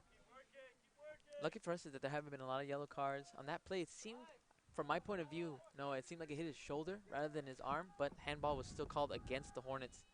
That'll be Christian Gonzalez, the co-defensive player of the year in the Western State Southern Conference. Kick this one deep. Getting into the attacking third, Reyes Madrid over to Gonzalez. Castillo makes a nice sliding tackle to win the challenge. Maynard is now pushing it forward to Chris Ryan. Here's Ryan now on the right side. Can he use his speed again to blow past his defender? Almost has Gonzalez falling down on his heels, but this one's cleared by the Renegade defense. Mahongo hits the turf. He's still on the ground as he took a hard shot there from Aragon. Things starting to get a little bit more physical now. Chris Smith on the right side. Off the right side of the box, and this one, he tries to center it towards the middle of the field, but this one's going to deflect out of bounds into the parking lot once again. As the trend continues here, ball is flying all over the place. Protect your computers, protect your cars, protect your phones. As it'll be a goal kick for Armando Alvarez. No, it's already the second play in that attack for the Hornets, and where you see Chris Ryan or Chris Smith coming in the corner trying to cross it in. There's no other forward there. Hopefully the Hornets can try to adjust and have somebody in the box. That way they can try to test Armando Alvarez. Andres Ramirez gets this one. Short kick by him as he puts a little backspin on that one. Calderon sending this one forward for Ryan. This one's going to be cleared out of bounds by Solorio. It'll be a throw-in for Fullerton on the near side. They get into their attacking third. Dorsey looking to create on the near side towards the corner.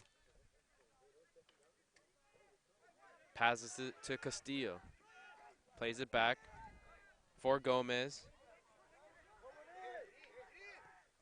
Aragon now crosses it over to Ryan. Ryan just outside the box, hits the turf. Chris Smith now over on that left winger position. Sends it towards the middle. This one's overshoots his intended target. Looked like he was trying to get it to Castillo, who was in the middle of the attacking area for the Hornets, and this one's going to be deflected out of bounds.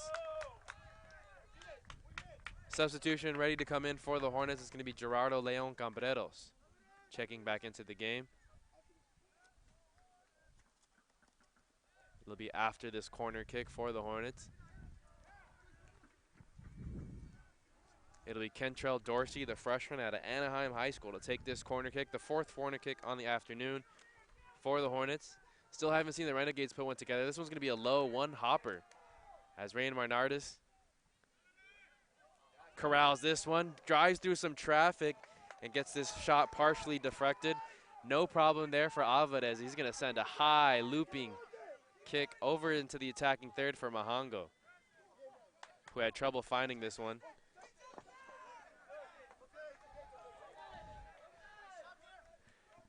This one's going to be a throw-in for the Renegades. It's going to go out of bounds on Dorsey.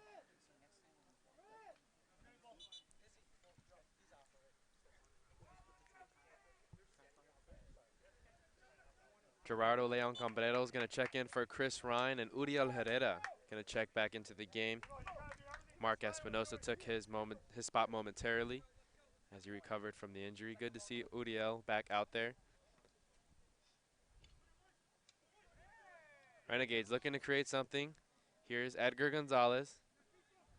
Off the side of his foot to Cervantes. Cervantes has a clean look at it from the right side, going for that far post. Wide left, though. Best opportunity, though, of the afternoon for the Renegades. Very great opportunity, Noah. And it all started with that Edgar Gonzalez nice little slice pass off the side of his foot. Gave him enough space to get a good look on that. Unfortunate that he could not get that one in the back of the net. It's funny that you say it was a pass, because I thought he was trying to take a shot at it, and it actually just hit it off his foot wrong. But lucky for him in the Renegades, Cervantes was right there on the right side of the box, able to make a nice move and cut in. Had a really good look at it. As we mentioned earlier, the best look of the day. It's still a scoreless game between the Renegades and the Hornets.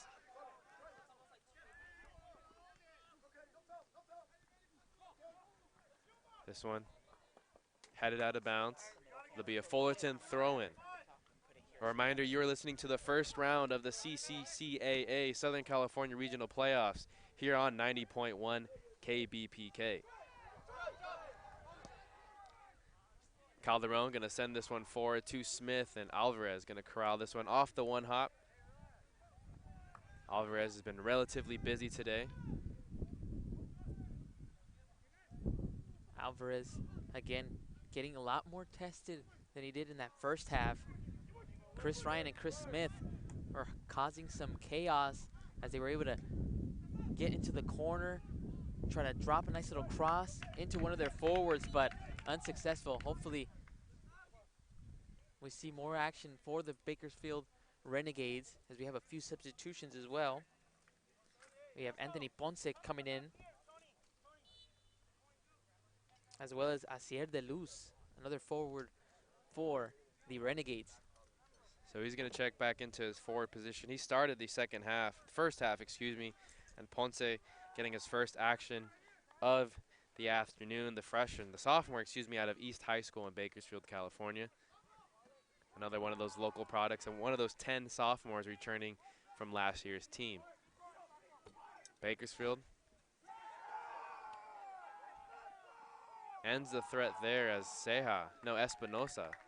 He checked back into the game as well. Wins the challenge there, has his bench a little bit more lively. The Renegades travel well if you look at the crowd across the field. See a lot of red in the stands here at the pitch of Fullerton College. About a 2.5-hour drive, so they travel well for this ever important first round match between Bakersfield and Fullerton College. Hornets playing it back for Andres Ramirez, who momentarily almost lost it, but gets it forward now to Arnold Gomez. Now they send it forward to Vitor Silva. Silva, who just checked into the game for the Renegades as well.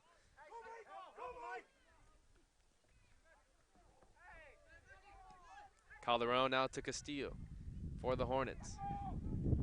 Looking to get into their attacking third. Castillo takes a shot, and it's going to deflect off of Guevara. Now here's Leon Cambreros, one of the midfielders for this Hornets team. He just checked into the game as a player hits the deck. Still wouldn't say things are getting physical though, Victor. No, it really isn't, Noah. And we'll start to see, especially with as clock starts winding down, if we start seeing a little bit more aggressive play for both teams.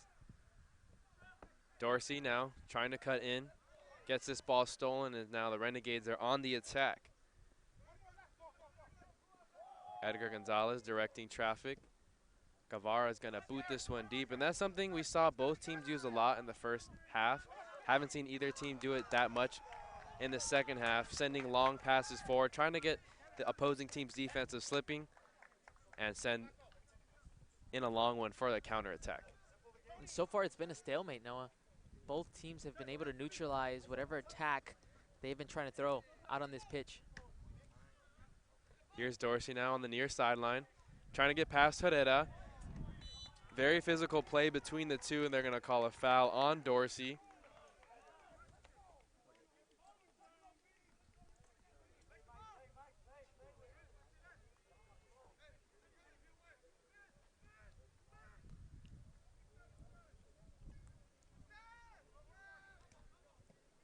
So here are the Renegades now, sending this one long. Here's Leon Cambreros, who gets it over to Dorsey on the right side.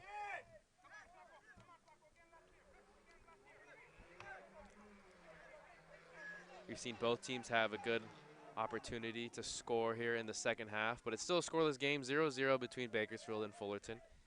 A reminder, you are watching the first round of the CCCAA Southern California Regional Playoffs here on 90.1 KBPK. I'm Noah Alvarez, joined by Victor Vasquez and Joseph Pavlenko for today's match.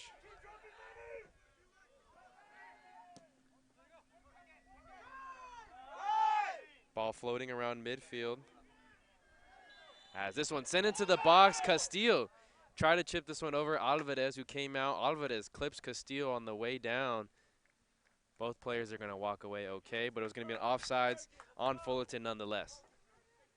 Again, Noah, you like the ideas by both teams being able to send it to their main attackers like Castillo for the Hornets or like Mahango for Riverside, but that offside call is what's disallowing that opportunity to test the goalkeepers. Player hits the deck for the Renegades. No foul is called there, as things are starting to get a little bit more physical now as we edge towards the latter half of the second half in this game. Still a scoreless game between Fullerton and Bakersfield.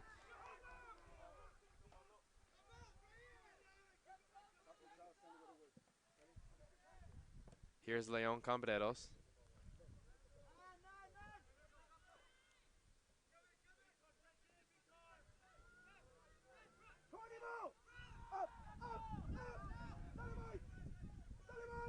Renegades now send it forward. Here's Edgar Gonzalez, but the ball's pinballing back and forth between each team. Neither team really able to control the balls. Both defenses playing really strong and stout as of late. So the feeling out process that we saw in the beginning of the first half is no longer. Both teams are getting a little bit more physical as they give the Fullerton the advantage. Maynardis now pushing it up the far sideline. Maynardis sends it in towards the box. Dorsey over on that right side. He momentarily loses his footing. Now here's Cambreros. Over to Dorsey. Dorsey has Herrera on him, and he has Herrera hitting the deck as he makes a nice move. Dorsey's going to send this one into the middle. Chris Smith gets a header on it, but Alvarez is right there. Not enough torque off that header, but good attempt there by Smith. And a good job by Dorsey. He created some space, got away from the defender, and had plenty of time to decide, am I going to try to cross this one high or cross it in low into the box? Yeah, he put a nice move, and Herrera hit the turf, which gave Dorsey enough time to put a perfect cross towards the center of the field. You don't get to see too many of those opportunities here at the community college level. Two players getting ready to check back in, one from each team. It's Pablo Lozano getting ready to check back in for the Hornets. He started at the center forward position. Chris Smith is going to check out in his replacement. And it turns out the Bakersfield players wasn't going to check in. He was lined up at the scores table like he was. So Lozano, the only substitution there to notify you about. Still the same 11 there for the Renegades. This one's going to go out, and it'll be a throw-in for the Renegades. 0-0 is the score late here in the second half. You are watching the first round of the CCCAA Southern California Regional Playoffs on 90.1 KBPK. As the ball now is back into play and immediately kicked out of bounds. So now it's going to be a Renegade throw-in. As Dorsey diving in to try to keep that ball out of play. But now they end up throwing it away. And now it's the defensive line of the Renegades who are going to clear that ball out. Ball is in center pitch. And you could say, Victor, both teams, they've kind of dialed it back on the aggressiveness, and now I think both teams are kind of playing for that overtime period. And we're here towards the latter half of the second half, and at the start of the game, it seemed like the Renegades had control. Then Fullerton overtook that control, had some good looks, even to start the second half, but now both teams, whether it's because they're gassed or their plans haven't worked out to what they thought they would, kind of dialing off the pressure. Haven't seen too many teams, or either of these teams have that good of scoring opportunities in the past 5 to 10 minutes, as this one headed into the box by Lozano, but Alvarez has no problem getting that one. It's another save for him. Agreed, Noah. Most of the attacks for the Renegades and the Hornets has either been close opportunities where either Chris Ryan, Chris Smith, or Dorsey is able to cross that ball in, but nobody's there to answer it, or it ends up being an offsides that kind of hurts the Renegades on a good shot on goal. Yeah, and speaking of the Renegades, their best opportunity came when Edgar Gonzalez, like you said, sliced one over to Angel Cervantes, and Cervantes had a good look at it over on the far post. He went cross court and tried to hit it on the near post to us from our angle, just wide left. That was the best scoring opportunity for the Renegades. Hornets have had a few really good scoring opportunities, including one in the first half, 2 in the second half. All 3 come off the foot of Chris Ryan. Currently on the bench, grabbing a breather, as the Hornets play back to Andres Ramirez, their goalkeeper. Kevin Gonzalez started the game in goal for the Hornets. They decide to go with the freshman out of La Serna High School instead in the second half. He played a majority of the games, 12 games on the season. He's appeared in 11 starts. Here's Ponce in the middle.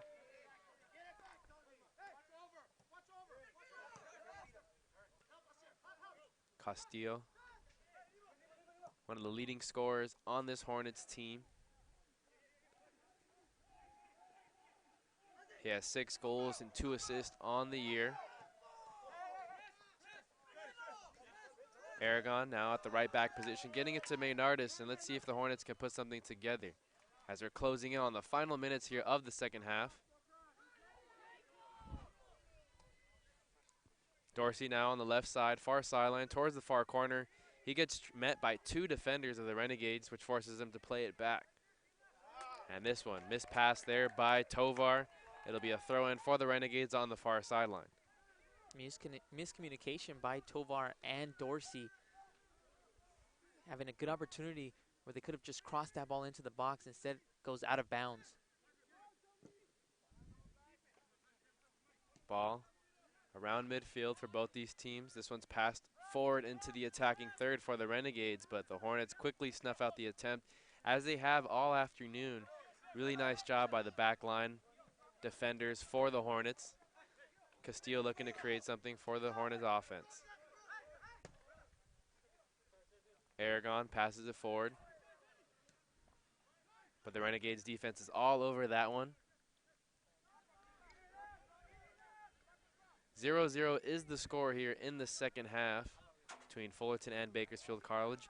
Maynardis just outside the box, directing traffic, gets inside to the box, and this one's going to be cleared out by Solorio. Nice defending there by Solorio. We've seen a lot of nice defending here from both teams, as now Castillo has the ball back. 25 yards out. Over to the left side. They try to get it Lozano in the middle, but they have big Christian Gonzalez marking Lozano, and Gonzalez does a nice job using his size and strength to keep him away from the ball and allowing Alvarez to get that one.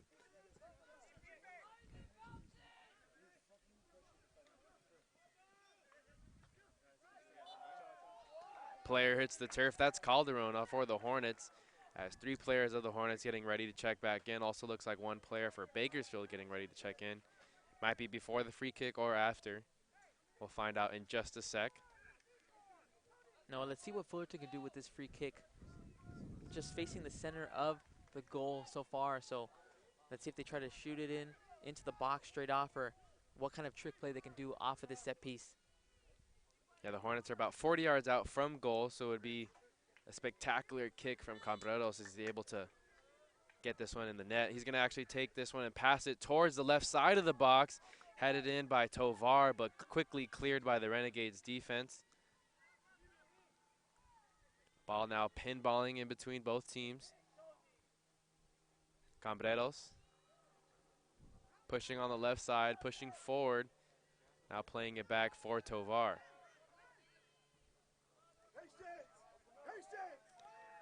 Hornets playing it back now. Gomez trying to play that one into the box, but no one making a run for the Hornets. Easy catch there for Alvarez. Again, who uses that powerful leg to switch side of the field. You don't see that too often at the community college level. One of the stronger legs Alvarez has in the entire state.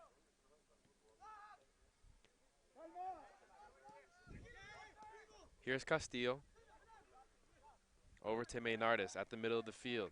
He's getting challenged by Ponce, but he's able to win that challenge. Now the Hornets get into the attacking third. They're heading from left to right in their blue uniforms, trying to get something going as we're approaching the end of the second half. This one's going to deflect off Lozano. He didn't get a clean touch on that one.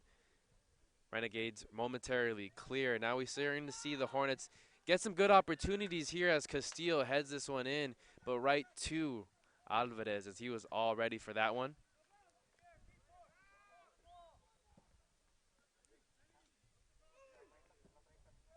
Fullerton the 3 seed, Bakersfield the 14 seed. First round of the CCCAA Southern California Regional Playoffs here on 90.1 KBPK. I'm Noah Alvarez, joined by Victor Vasquez and Joseph Pavlenko. Muy Mabala is going to check back in for the Renegades, as Jonathan Aleman, Gio Marsh are going to check back in for the Hornets, as well as Derek Westwood. He's going to gain the first action of the afternoon, a freshman out of Temescal Canyon High School. Dorsey, Calderon are going to check out for the Hornets.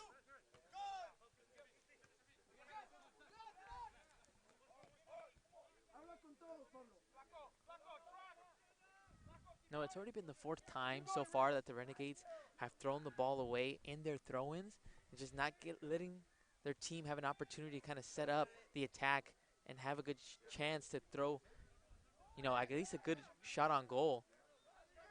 This one's going to be deflected out of bounds. It'll be another Hornet throw-in, and there's another player down on the field for the Renegades. It's Uriel Herrera for the 2nd time this afternoon.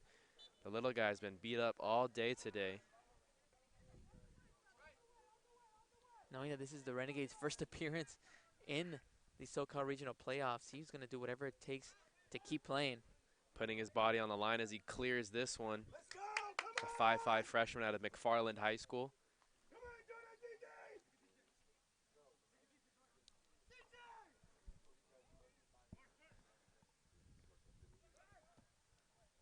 This one sent into the defending third, but Gomez has no problem getting this one back to Lozano. Lozano playing more of the mid. Westwood playing that center forward position now for the Hornets after the substitution.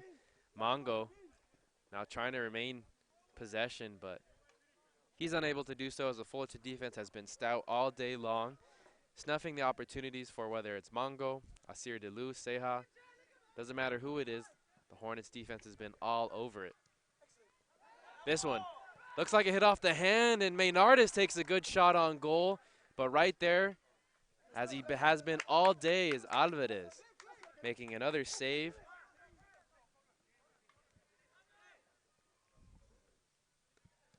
Lozano gets this one ahead. This one's going to be momentarily cleared. Trying to get it to Mongo. Physical play the Hornets are doing.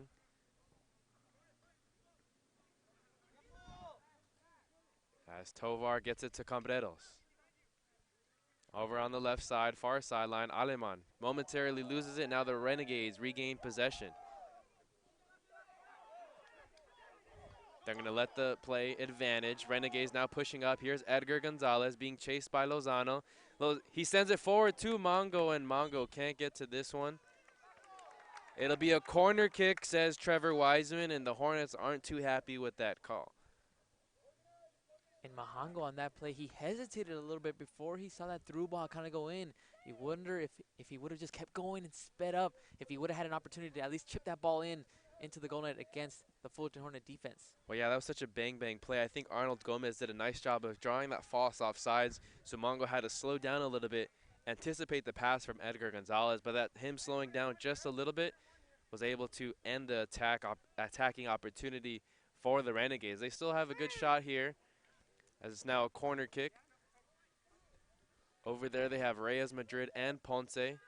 Ponce drops it off for Reyes Madrid, who plays it back to Edgar Gonzalez. Edgar Gonzalez moves past the defender, tries to get past Cambreros, but he's unable to do so.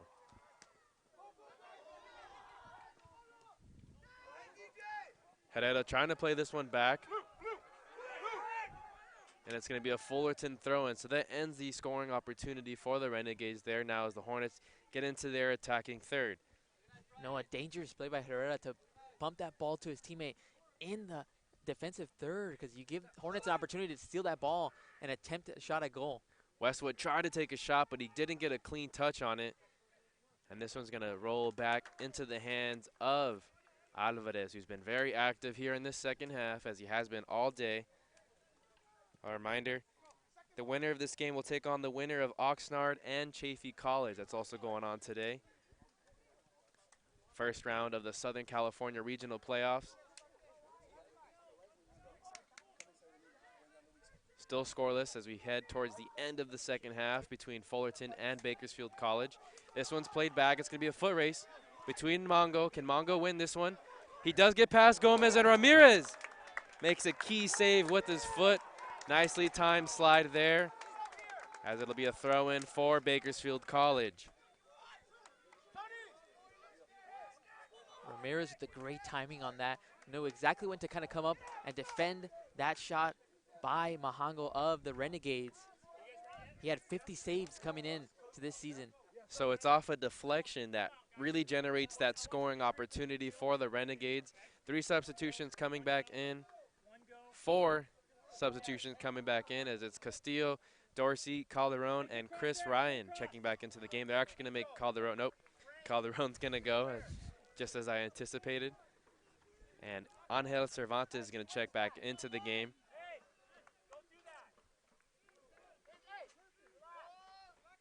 That's going to be a throw-in for the Renegades, and this one's going to be headed off Mongo into the top of the net. He got a lot of height on that one, but not a lot of direction. Not towards the direction he wanted to, at least. Still scoreless here in this game.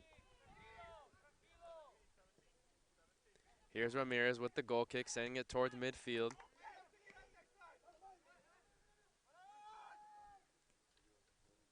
Cervantes trying to navigate through traffic. Drops it off to Edgar Gonzalez, who takes a shot way out. Ramirez has no problem getting this one. I think now you're starting to get that sense of desperation if you're the Renegades, just trying to start chucking up shots, trying to test Ramirez in his range. Or catch him off guard, too, where he's not paying attention. Ramirez, the leading saves getter for this Fullerton team. 50 saves entering today's match, only allowed 14 goals. Has a save percentage of 78%. As now Calderon now on the right side, looking to cross it in towards the middle. He does, but no one's there for the Hornets. It's going to be headed out of bounds, and it'll be a corner kick. 5th corner kick of the afternoon for the Hornets. It'll be Cambreros to take the corner kick. We'll see what the Hornets can do out of their play set. They're all lined up towards the far side of the box. This one sent in, and Ryan tried to get in with the header. Castillo's going to take a shot, and this one just floats over the hands of Alvarez. You can hear the gasp of relief for the Renegades, but also that gasp from the Fullerton College sideline as they thought they had a good scoring opportunity there. And it was a great control by Castillo to kind of bump that one off the chest. There was maybe one or two defenders, maybe a few yards away from him, so he had a great look. He probably hoping to get that opportunity back. So still a scoreless game, 0-0 between Bakersfield and Fullerton College. Trying to get something going in the latter part of the second half. You are listening to the first round of the CCCAA Southern California Regional Playoffs here on 90.1 KBPK. I'm Noah Alvarez, joined by Victor Vasquez and Joseph Pavlenko. We've had some technical difficulties today, but we're still up and running, just as the Hornets have today.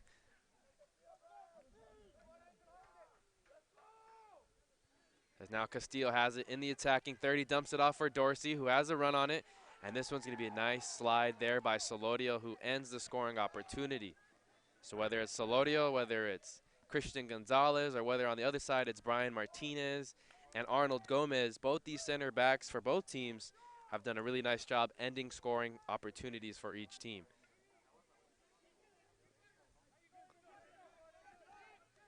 Dorsey swings it over to Maynardis. Now they switch sides. Ryan on the right side. He's had 2 shots on goal on the afternoon. This one going to go out of bounds off the Hornets.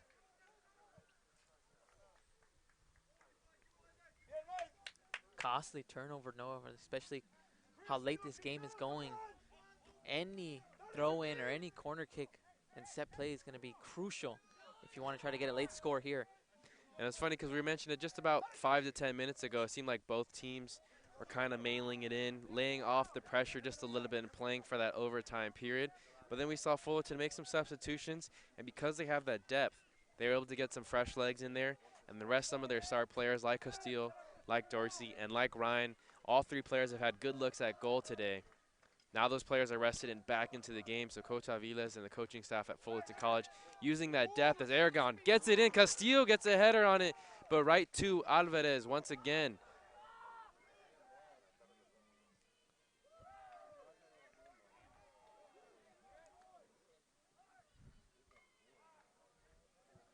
Ball floating around the attacking third for the Hornets. Now it's cleared momentarily.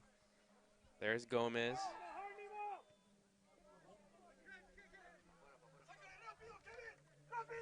It's going to go out of bounds off the Renegades. The throw in for the Hornets coming up. They throw it into the box. Cleared.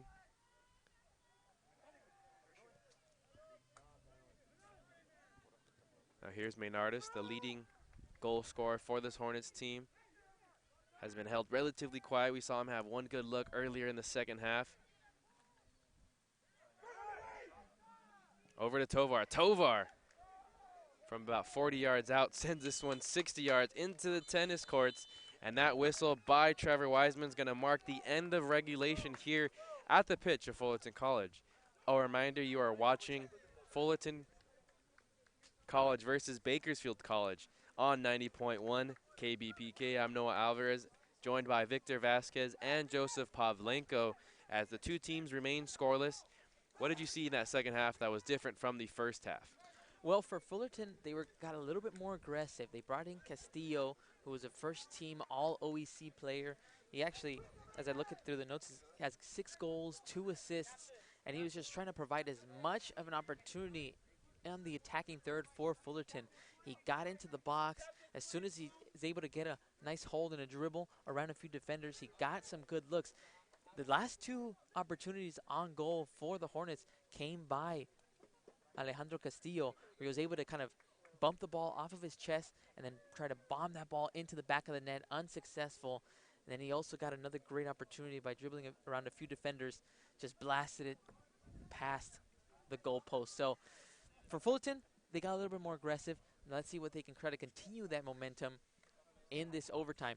For the Renegades, well, they didn't come out as aggressive with that same energy that they came out with in the first 10 minutes of that first half.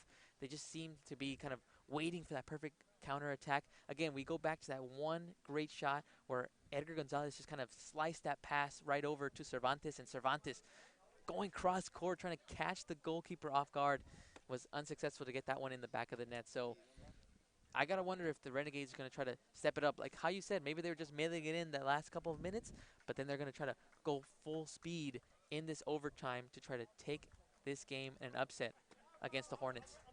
We also saw Mongo had a really good opportunity towards the tail end of the second half, too, as off the deflection. So it seemed like both the scoring opportunities, we'll say that Edgar Gonzalez meant to be a shot, but it was a pass. And both of them were kind of off of accident, right? Both those really good scoring opportunities for the Renegades were by accident. A team that really, like you said, came out strong but hasn't been able to find their groove. And this is a team that Coach Martinez says they have a mixed playing style. They adjust their style of play on the fly based on their opponent they're playing. Well, Fullerton's a very big possession team. So Bakersfield, they've been trying a lot of those counter-striking opportunities, and, it hasn't gone as well as planned. They've had some good looks at goal, force Kevin Gonzalez or Andres Ramirez, mainly Ramirez in the second half, into some tight situations, but we haven't seen that good of looks from Bakersfield College. Yeah, and again, it all comes down to these different types of opportunities you can give your team. So if they're going to just strictly focus on the counterattack, then they have to try to give it off to Mahango or any other forward for the Renegades and just try to get as many good looks, even if it means just chucking up shots when they're way off. As long as you're just trying to test the goalkeeper and make him feel uncomfortable, that's all you can do, and you're eventually going to get into a position where you're going to have a great opportunity to score. You are watching the 2019 CCCAA Southern California Regional Tournament here on 90.1 KBPK.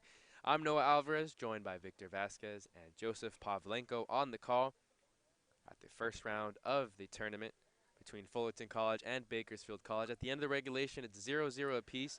But let's go ahead and notify you some of the upcoming events here on 90.1 KBPK. Coming up on Tuesday, we have live Fullerton College basketball as the Lady Hornets host Mount San Jacinto. Tip-off will be at 6 p.m. that night. As Coach Marsha Foster, we get her first game of the season. Also, don't forget, too, later in the month of December, on December 26th to be exact, we'll have the Colleen Riley Tournament here on the campus of Fullerton College. So be sure to tune into those games as well if you're looking for some women basketball action. And don't forget to check out the Coaches Show here on 90.1 KBPK's YouTube page. This upcoming week on the Coaches Show, we will have a full water polo special as the women's water polo team was in the CCCAA State Championship. A full recap and interviews will be posted this upcoming week as Gabriel Martinez and the Lady Hornets won the state championship over Riverside City College by a score of 7-6. So congratulations to Coach Martinez and his team for getting that state championship and bringing it back here to Fullerton College. It's a season of postseasons. Don't forget, we won't be able to broadcast that game, but we broadcast plenty of their games this season. Women's volleyball, they travel to El Camino and take on the Warriors this upcoming Tuesday, November 26th. Be sure to check out that game if you have the chance to. And the women's soccer team, they have a game against San Bernardino Valley. And Victor giving me the score update. Fullerton College won by a final score of 3-2. So congratulations to Pam Lewin and the Lady Hornets for getting that victory today, advancing to the next round of the playoffs. They'll be playing the winner of Cypress College and Mount San Antonio. That could be potentially next Tuesday. So a lot of action, a lot of postseason action for the sports here at Fullerton College, and a couple teams just getting started as the women's and men's basketball teams just starting out their season. Men's basketball will be playing tonight as well. You can listen to that game on sportsnetusa.net.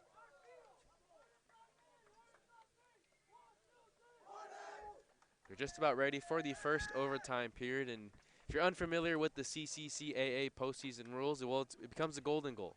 So any of these goals go in for either of the team. First one to get a goal on the board will win. If not, after 2 10-minute periods, it'll go to PKs.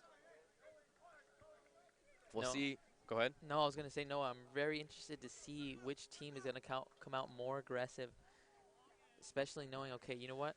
This is Bakersfield's first time in the SoCal Regional Playoffs, so you got to wonder if they have that kind of mentality of like, you know what, we got nothing to lose.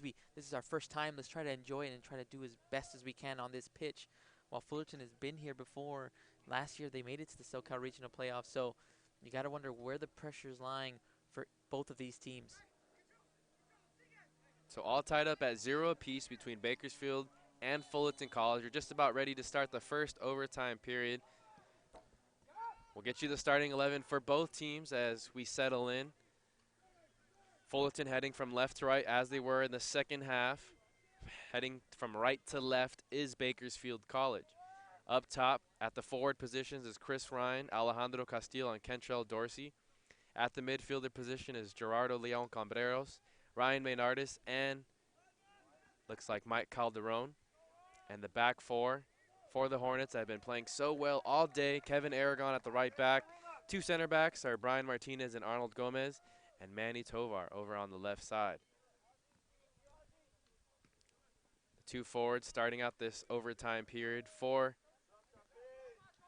the Renegades is Mongo and Asir De Luz.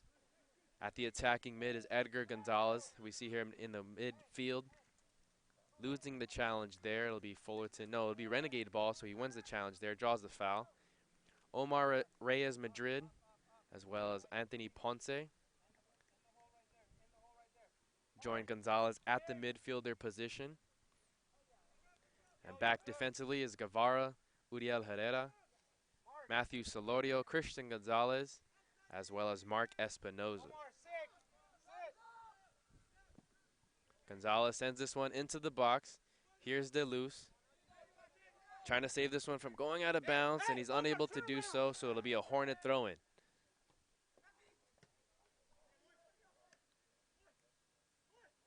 Hornets looking to advance to the next round of the Southern California Regional Playoffs as Mongo tries to get off a shot. Doesn't get a clean look at it. The winner of today's match will take on the winner of Oxnard versus Chaffee. That's also going on today.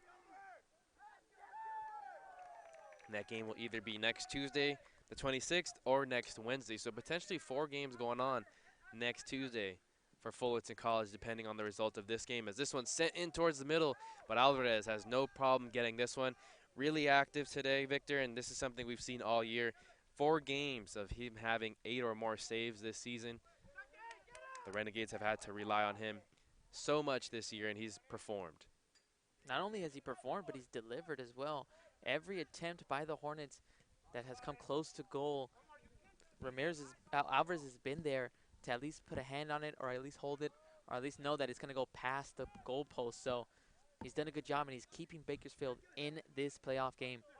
And you like his goalkeeping style, not a vocal goalkeeper like you see sometimes on other teams here in the Orange Empire Conference. Kind of a quiet guy, Alvarez is, but he comes through in the clutch. He's had some big moments.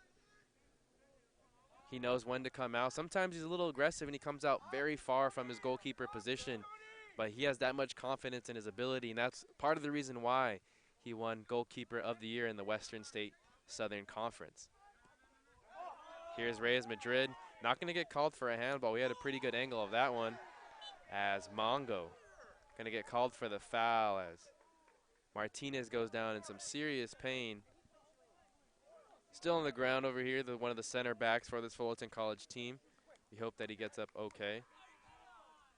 Unfortunate for the Renegades, knowing that they had Asier de Luz actually right here, right in front of us, able with a good opportunity to at least hold the ball, dribble it, try to take it down the sideline, but nobody saw him open here. Very unfortunate for the Renegades.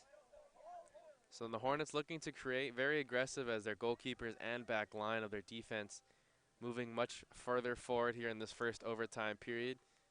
This one's going to be sent out of bounds. It'll be a Hornet throw-in. As again, balls flying all over the pace here at the pitch of Fullerton College. Protect your laptops, protect your cars, protect your face. Don't want to get hit by one of these balls. This one again kicked out of bounds. It'll be a corner kick opportunity for the Hornets. Their 6th of the afternoon. We'll see Leon Cambreros taking this free kick from the far side corner.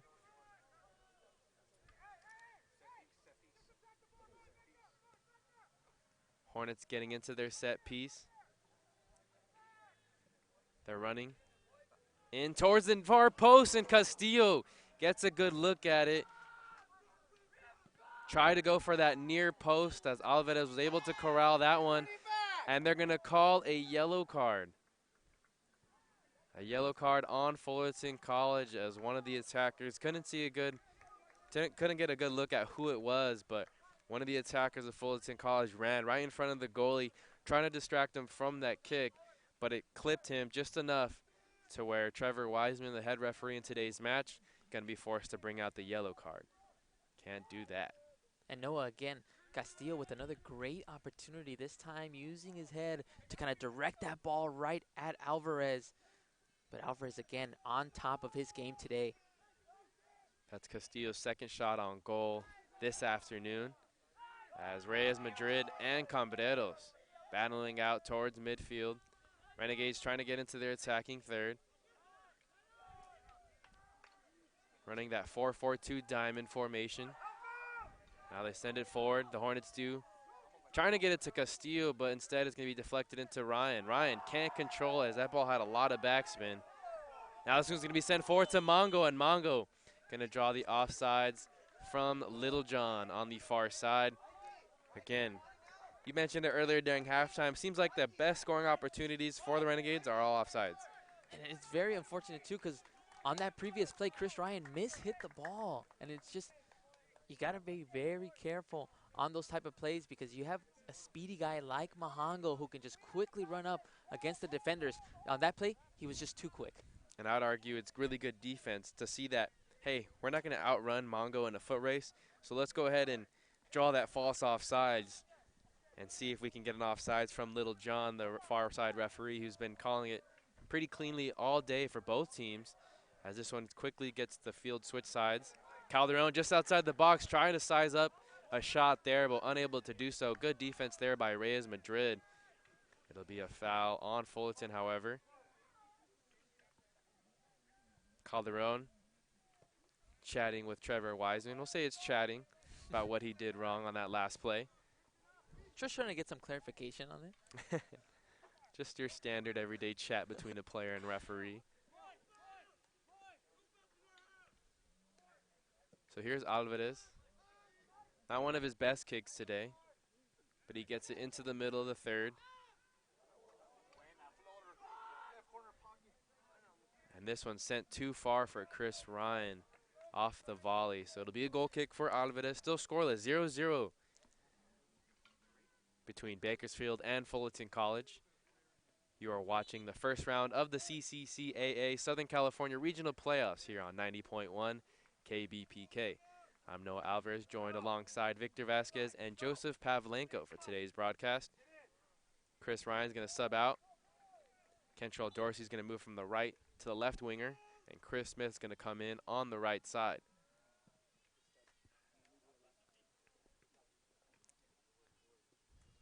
So Alvarez sends it into the midfield, but Fullerton now has possession, as they have for much of this first overtime period. Nice job there by Uriel Herrera to win that challenge. He tries to send it forward to Mongo. Mongo gets this one partially deflected, and it's out of bounds off Fullerton. It'll be a Renegade throw-in. No, a great tackle by Herrera to save that one because Chris Smith, very speedy guy so far in this game. He's been able to blow past any defender that's been on him, but great ability to just kind of stick that foot in there, block that ball back, and now it's an attacking opportunity for the Renegades. So it looks like Herrera got injured again, so he's going to walk off the field under his own power, and Brian Gill, the sophomore defender out of South High School, going to check into the game for the first time.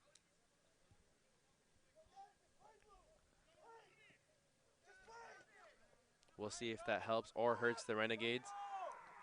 Sometimes pays off to have the fresh legs, but also when you have a good game flowing like this back and forth, a new player might not get into the flow right away, especially Herrera. They've been attacking that right side, so he's put in that left back position, has to deal with Chris Smith and some of the talented wingers here at Fullerton College.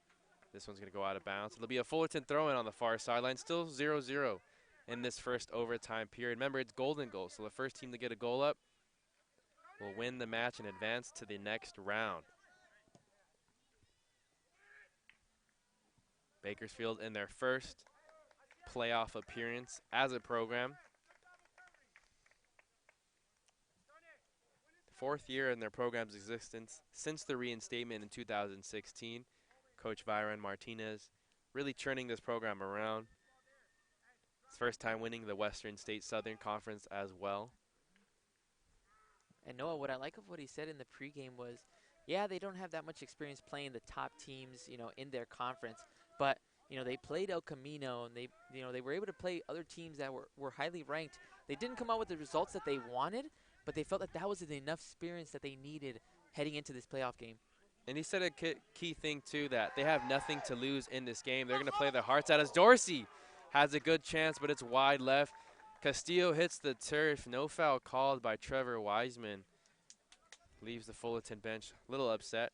But that's the one thing Coach Martinez said. This team has nothing to lose. They're just going to come here and play their hearts out, and that they have against a much more talented Fullerton College team, a team that's more battle-tested than Bakersfield. Nonetheless, they've lived up to the challenge thus far and held Fullerton College scoreless for more than 100 minutes.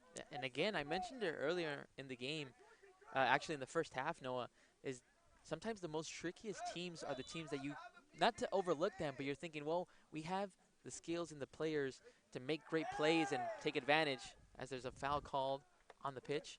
Gio Marsh is going to check back into the game for Mike Calderon as he takes a seat. And there we see Fullerton really using their depth, and that was something we even saw in the first half, too.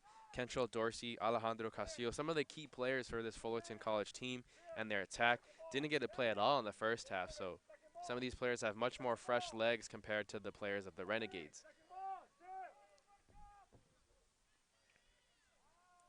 Here's a free kick by Ruvalcaba. Sends this one into the box. Castillo hands this one into a defender of Bakersfield College. And the coaching staff here at Fullerton are asking for a handball. Couldn't tell if that was Reyes Madrid or if that was Christian Gonzalez, their big defender. But nonetheless, Castillo got another clean look at it. And right there was one of the defenders for Bakersfield College. Looked like it hit him square in the wrist. It'll be a corner kick opportunity for the Hornets nonetheless.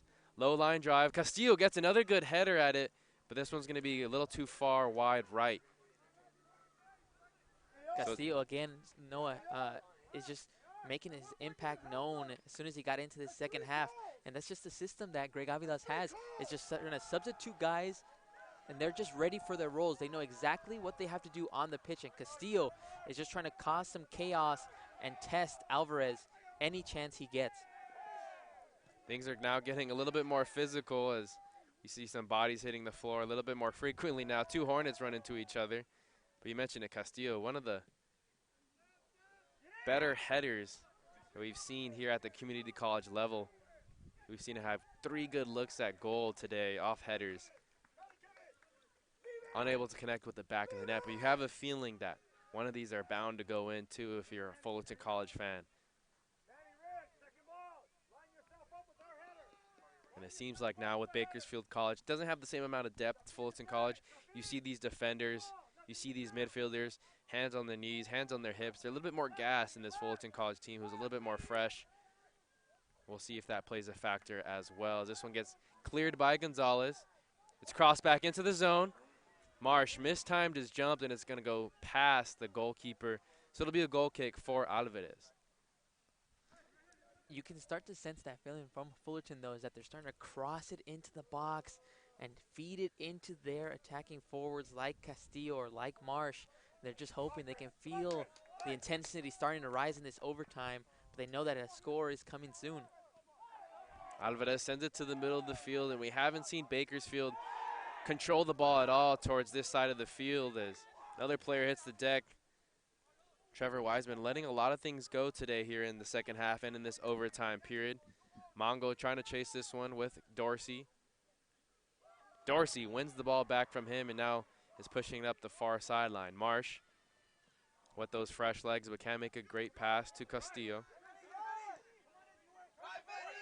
And here's Tovar pushing it up from his right back position on the near sideline for the Hornets. Chris Smith's going to cut in right on the edge of the box. Trying to cross it in towards the middle. It's going to bounce off Gill. So it'll be a corner kick for the Hornets. Chris Smith with 3 defenders around him, Noah. Still great skill and ability to dribble around them and get a corner opportunity for the Hornets. So number 3 versus the number 14 seeds as this one going to be sent in towards the middle, and Alvarez through some traffic makes a tough contested catch, and that's going to mark the end of the first overtime period. Your score at the end of 100 minutes, Victor, still 0-0 between Fullerton College and Bakersfield College. A reminder, you are watching the CCCAA Southern California Regional Playoffs here on 90.1 KBPK. I'm Noah Alvarez, joined by Victor Vasquez and Joseph Pavlenko for today's broadcast. As it's been a tightly contested match, but for much of that first overtime period, Fullerton remained in control, and we mentioned it earlier in the broadcast. We mentioned it a few different times. The depth of Fullerton College has really come into a factor here. It really has, because they've been able to pick up the pace and pick up the shots on goal as much as they could. They started sending it off to Castillo, who Castillo had 2 great looks with the header. Just unfortunate that he blew one right over the post against Alvarez, and then just not able to get another good look with his header, just glancing it off, going way over. But again, they really have just picked up that momentum and energy that they kind of had late in the second half. So we'll see what Riverside can do, because we mentioned it like multiple times, but Riverside in that first overtime, actually Bakersfield, the Renegades is what I meant to say, is they were able to kind of get good looks, but it ended up being offsides on that one pass right over to Mahango. So you hope to see if they can try to get more aggressive, but again, they don't have that type of depth that the Hornets have. So you've seen most of the same starters still on the pitch. We'll see if Coach Martinez can come up with a different type of strategy in this second overtime to substitute a few more players, get some of his key playmakers a bit more rest, if there's a chance that they go into the penalty shootout. Yeah, that's one thing I noticed too when researching for both these teams. The stats are largely in favor when it comes to the amount of roster, the amount of players that have played significant minutes in today's match between Fullerton College and Bakersfield College, right? There's about 14, 15 key players for Bakersfield College, where on the other hand, Fullerton has about 20 to 21 players that have significant minutes and have significant stats for this Fullerton College offense or on the defensive side. And even today, we haven't seen star players like Marco Polo, who went and won first team all Orange Empire Conference honors. We didn't see all of Andres Ramirez in the first half. They went with Kevin Gonzalez. We didn't see guys like Alejandro Castillo and Kentrell Dorsey at all in the first half. Castillo was the first team all Orange Empire Conference, where Dorsey made the second team Orange Empire Conference. And then you had guys like Aleman, who we haven't seen. He started the game, but we haven't seen him since the first half. And we've seen pockets of Derek Westwood. We've seen pockets of Danny Ruvalcaba.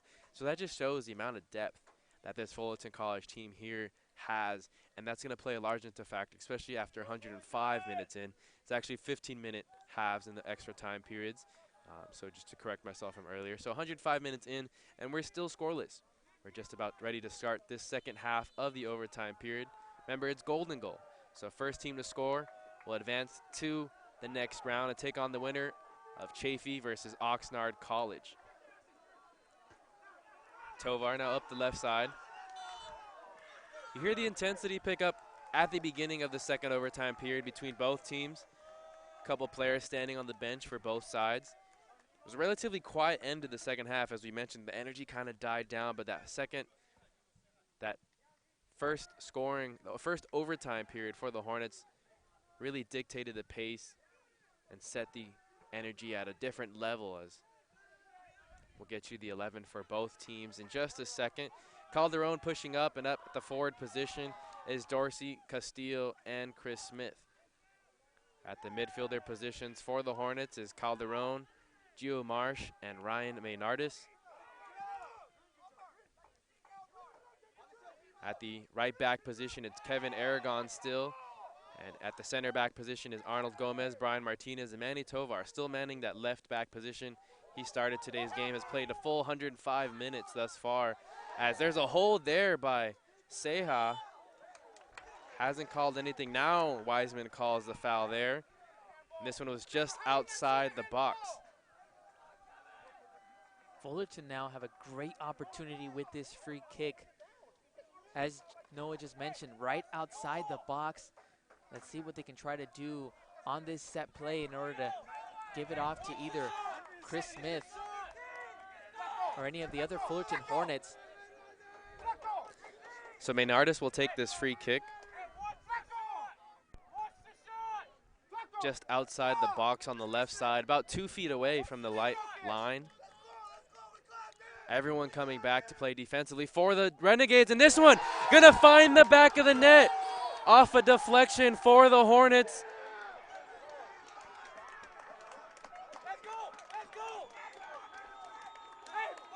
And now the Hornets take a 1-0 lead over the Renegades.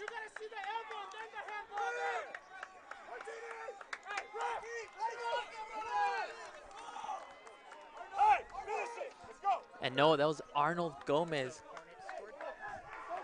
who just scored the goal off of the deflection right there from the free kick. And just like that, Fullerton is on top in this second overtime. So my mistake, it wasn't golden goal. I thought that was going to be the conclusion of the game. I was told before the game that it was golden goal in the overtime periods. But nonetheless, they will play the full 15-minute overtime period, and quickly there's a foul by Fullerton College. Bakersfield College, we'll see if they have anything left in the tank for much of the first half and much of the second half, as well as much of that first overtime period. They haven't been able to get some good quality looks. They've had a few, but off some mishaps. Off a deflection and off an errant shot were the two best scoring opportunities for the Renegades. But no, as they say, you know, usually the best scoring opportunity is after another team scores a goal. So now free kick for the Renegades. Edgar Gonzalez sends this one wide left, where Ramirez doesn't even have to go for this one. So it'll be a goal kick for Ramirez and the Hornets. We'll see if now they could just play keep away from this Renegades team. And if they're the Renegades, who is that player to step up to make something happen and really force an offensive pressure for this Renegades team? I look at two guys. I look at Mahango actually for the Renegades. And you also have to look at Offensive Player of the Year, Edgar Gonzalez. Let's see if he can get an opportunity to dribble around a few defenders or receive a nice cross in the box to at least get a good header in or volley against the goalkeeper for Fullerton. This one's going to sail out of bounds. It'll be a throw in for the Renegades here on the near side. Espinoza throws it in quickly to Ponce. On the near sideline, working is Asier de Luz.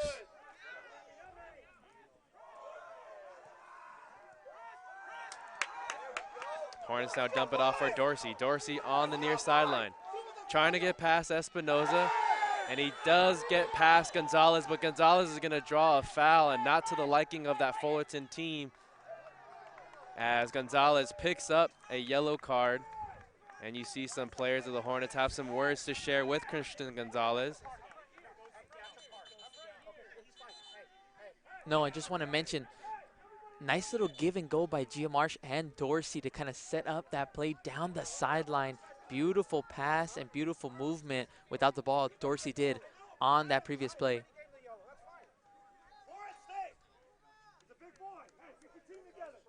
So, Coach Aviles talking with Coach Brian Martinez, also Coach Aviles talking with the near side referee, Joe Behosh. Go talk to him. Go talk to your ref.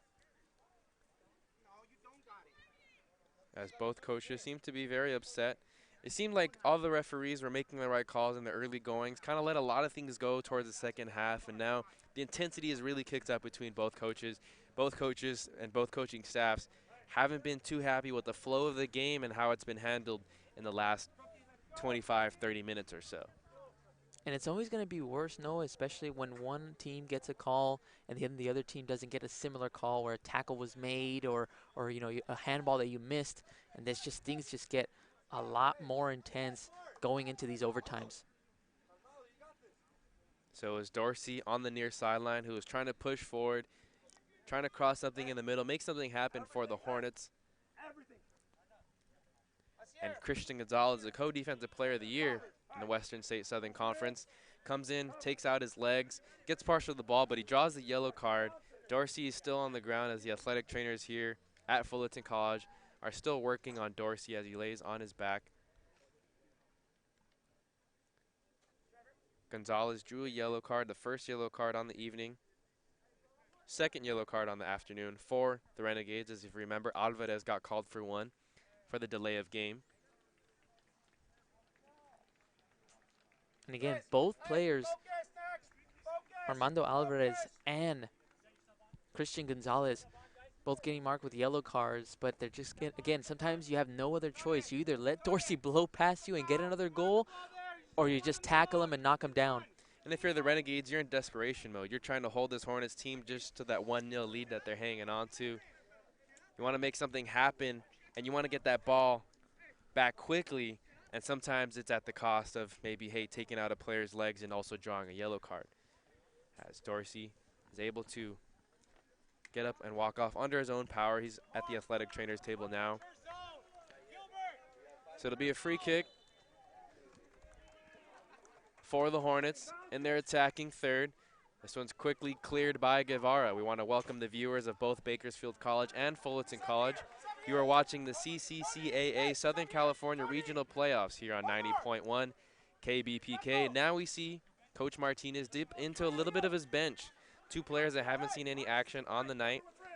Uriel Tapia and Adam Hennessy are going to check into the game for the first time, both coming in at the defensive position. So trying to get some fresh legs. No, excuse me, coming at the attacker position. Renegades heading from left to right. Hornets heading from right to left. I was going to say, no, they need that goal. They need some type of momentum going, and hopefully those fresh legs can help. Things are getting a little bit more physical there again as Mahango going to draw the yellow card for the high kick. Tried to bicycle one with a Hornet player draped all over him. So third yellow card given to this Renegades team on the afternoon. Mahango looks like he's signaling to his bench for a substitution as he limps off to the far sideline. So Coach Martinez going to be forced into dipping a little bit deeper into his bench. We'll see what they can do here. Try and create some offense in the second part of the overtime period. Fullerton notched their first goal of the afternoon just a couple minutes ago if you're tuning in. Now Marsh pushing forward for the Hornets.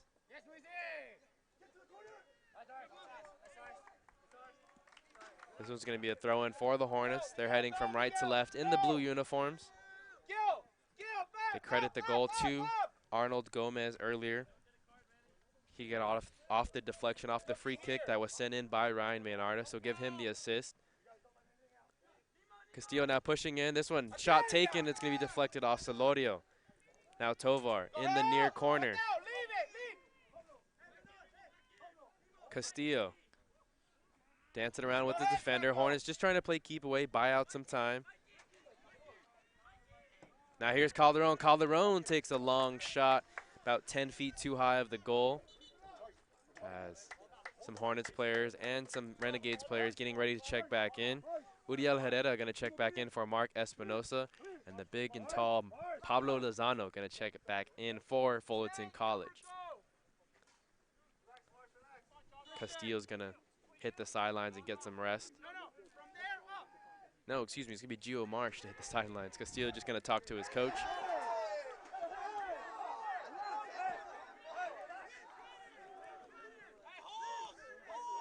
And no, in the first half, second half, we didn't see that much calls besides that yellow card by Alvarez for the Renegades. But now in this overtime period, you're just starting to see so many handballs, so many fouls, yellow cards now. Yeah, if you're just tuning in, the last 5 minutes have been a very long 5 minutes, very chippy. A lot of players hitting the turf, but also a lot of yellow cards given. And just a lot of, there hasn't really been a flow to the game, which is bad if you're the Renegades because you want to get back into this game. You want to have some flow to it. You want to create some offense for your team. If you're the Hornets, well, you're just trying to play keep away. So this is actually in your favor. You want to chew as much time off the clock. And now they're going to give another yellow to Uriel Herrera. Must have been something he said, as Trevor Wiseman, the head referee, relatively, I would say, laxative first half. Didn't call much of the stuff, let things play out. And now here in the last 10 minutes, it seems like he's given out 7 yellow cards to each team. But it goes back to what we mentioned, like in the first and second half, they were very, very just patient, waiting for their opportunities, waiting for the counter strikes. And now, as soon as overtime started, you just see something click for the Fullerton Hornets and the Renegades, is that they both got a little bit more aggressive, started boxing each other out more and putting body to body in order to fight for as many balls as they could. Maynardis will take this free kick. And this one gonna find the back right corner for the Hornets, giving them a 2-0 lead. Maynardis, the leading goal scorer, and you love the play drawn up by Coach Greg Aviles and the Hornets coaching staff. There was 2 players right in front of him. They both open up the path. Both goalkeeper Alvarez and the Renegades back line have no idea who's taking that free kick. Maynardis puts it right in that bottom right hole corner pocket, and Alvarez can do nothing about it. Let's go! Get up! Hey! How is it offside? As Noah, it seems like the ref, Littlejohn, far side, called offside on the free kick.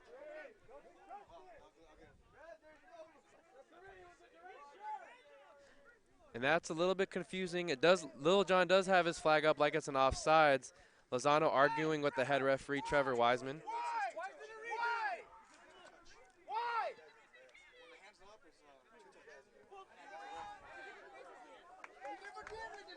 So looks like Wiseman is actually going to make the Hornets retake their free kick, as things have really slowed down the flow here.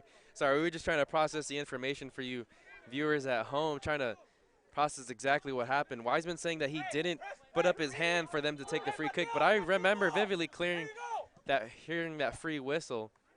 As now Maynardis takes the free kick again. Alvarez gets to that one.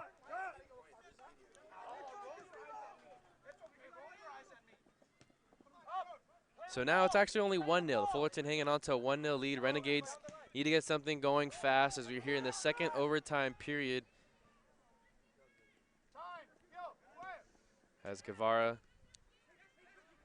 now has it. Ball pinballing back and forth between the two teams. Westwood's going to clear it out on the far sideline. Dorsey's up and moving. Looks like he's going to check back in too, which is a good sign to see after he went down pretty hard earlier in this second half. Hornets going to send it long for Chris Smith here on the near side. He's guarded by Edgar Gonzalez. Smith down in the near side corner. Smith sending it towards the middle for Westwood, and Gill's going to get a header on this one. As Alvarez gets taken out by Westwood. Standard foul there, nothing doing. You like the effort by Westwood, though, to just try to catch Alvarez off guard and hopefully get an opportunity at an open net for the Hornets. Alvarez sends this one into the middle, but no one there for the Renegades, as this one going to take a large hop. Good idea there by Castillo, as Alvarez was way out of the box. He's been really busy, too. You see him kind of jogging and coasting a little bit, as he's been very active today. He's probably running low on energy, just much like a lot of these Renegades players have.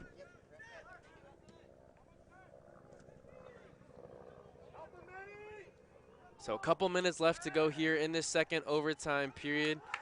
They'll be out of bounds off the Renegades. Things getting very chippy, things getting very physical here in this first round action. A reminder, you are watching the first round of the CCCAA Southern California Regional Playoffs between Bakersfield and Fullerton College.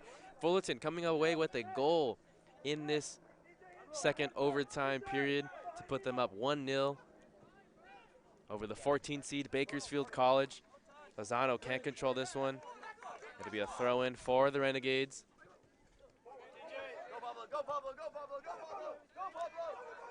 And the Hornets doing what you're supposed to if you're a team up 1-0 in a playoff game late in the second overtime, just trying to play keep away.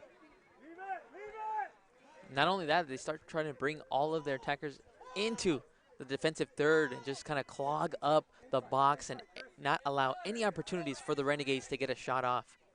Yeah, park the bus is a term that a lot of players will use when they're up, trying to hang on to a 1-0 lead in a game like this, trying to advance to the second round. Remember, the winner of this game will take on the winner between Oxnard and Chaffey College.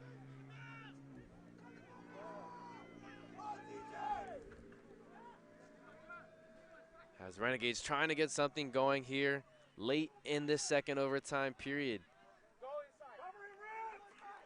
This one's going to be sent forward to Hennessy. Hennessy gets climbed all over, but no foul is called now. On the right side, they try to get it to Herrera. Herrera. He sends a back header, but can't get anything going. Now Hennessy on this right side tries to volley one towards the direction of the goalie. Unable to do so. As Fullerton asking for a substitution, Dorsey going to check back into the game.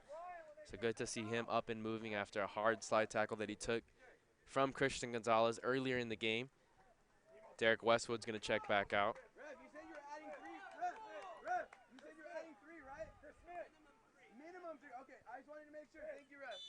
So the referee letting us know that he's adding at least a minimum of 3 minutes. This has been a very choppy second overtime period, just to say the least. Noah, very choppy from the yellow card that Christian Gonzalez received on the tackle against Dorsey to that weird call off that free kick for Maynardis. Never seen anything like that before. As Dorsey now cutting in, takes a shot at goal, and this one's going to be wide left. No problem for Alvarez there. Again, the Hornets have a 1-0 lead. Could have been 2-0. As you mentioned, Ryan Maynardis found the back of the net. Referee saying that he had his hand up but didn't blow the whistle to signify the ready for play. I thought I heard the whistle. Nonetheless, they take away a goal from the Hornets. Now here's Edgar Gonzalez trying to clear this one away. Noah doing all he can to protect this camera. Yeah, I don't think it can take 2 hits on the afternoon. It might be toast after that. For those of you watching, earlier in the first half, we had a ball fly right into our table, right onto our computer, believe it or not. Of all places, for a ball to land here on the field. That's why we've had that ongoing joke that balls are flying all over the place. There's been a few that fly over into the parking lot, a few to fly over into the street. But we're professionals, so that doesn't stop us here at 90.1 KBPK. Broken computer and all. As Renegades trying to get something going, ball bouncing around between the middle of the field. Fullerton hanging on to a 1-0 lead over Bakersfield College.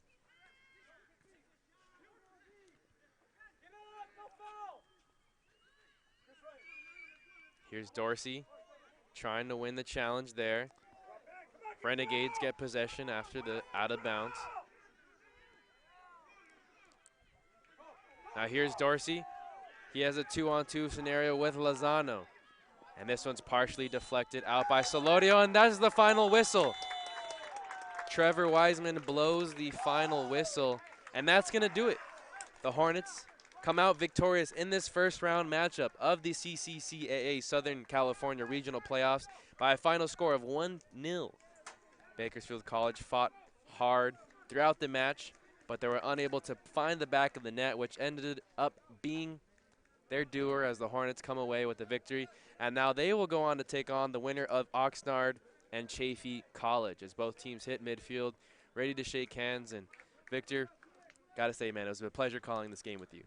It really was. No, I mean, you did a great job, my friend, and it was an exciting game too. I mean, going into double overtime and then finally seeing Fullerton get a point on the board. We thought we saw 2. We thought they had that insurance with that second goal off that nice free kick, but it was turned back by the referee, Littlejohn, on the far side. But it's still a very exciting matchup, and it was a joy to watch Bakersfield as well. I mean, yes, it was their first year going into the playoffs in the SoCal Regionals, but they put up a good fight against this ranked team of the Fullerton Hornets, and they did a good job. And again, we go back, we mentioned it multiple times, but Coach Martinez said it. you know, he feels like his team has the strength, has the ability to kind of adjust and do all they can to compete against a tough team like Fullerton. Yeah, it goes without saying, we want to congratulate both Coach Byron Martinez and Greg Aviles for both their team's success this season in the regular season. It's unfortunate that one of them had to lose today, but congratulations to Greg Aviles for advancing to the second round of the playoffs. Just to kind of recap some of the action, first half, both teams go 0-0. Not much going on for the Hornets or the Renegades. Both teams trying to just feel out each other, and it was basically a big feeling out party. Second half, then you saw the Fullerton Hornets dominate the possession, getting some good looks, and we saw the Renegades have a few good looks too, but more off of mishaps, off a weird deflection, and then a shot attempt that looked to be like a shot attempt, but ended up working as a pass. Those are the two best scoring opportunities for the Renegades. They went into, at the end of the regulation, 0-0, go into the first overtime period. That's where you see Fullerton really lay their foot on the gas pedal, taking a whole bunch of shots, whole lot of opportunity, and the Renegades just look gassed. The Renegades look gassed at that first overtime period, and then at the beginning of the second overtime period, Fullerton finally gets off the board. Ryan Maynardis takes a free kick, sends it into a lot of traffic where Alvarez and the Renegades defense had no idea where the ball is, and thus deflecting off of Arnold Gomez. And that's how the Fullerton Hornets advanced to the second round of the Southern California Regional Playoffs. For Victor Vasquez, Joseph Pavlenko, I'm Noah Alvarez. Thanks for tuning in to CCCAA Southern California Regional Playoffs here on 90.1 KBPK.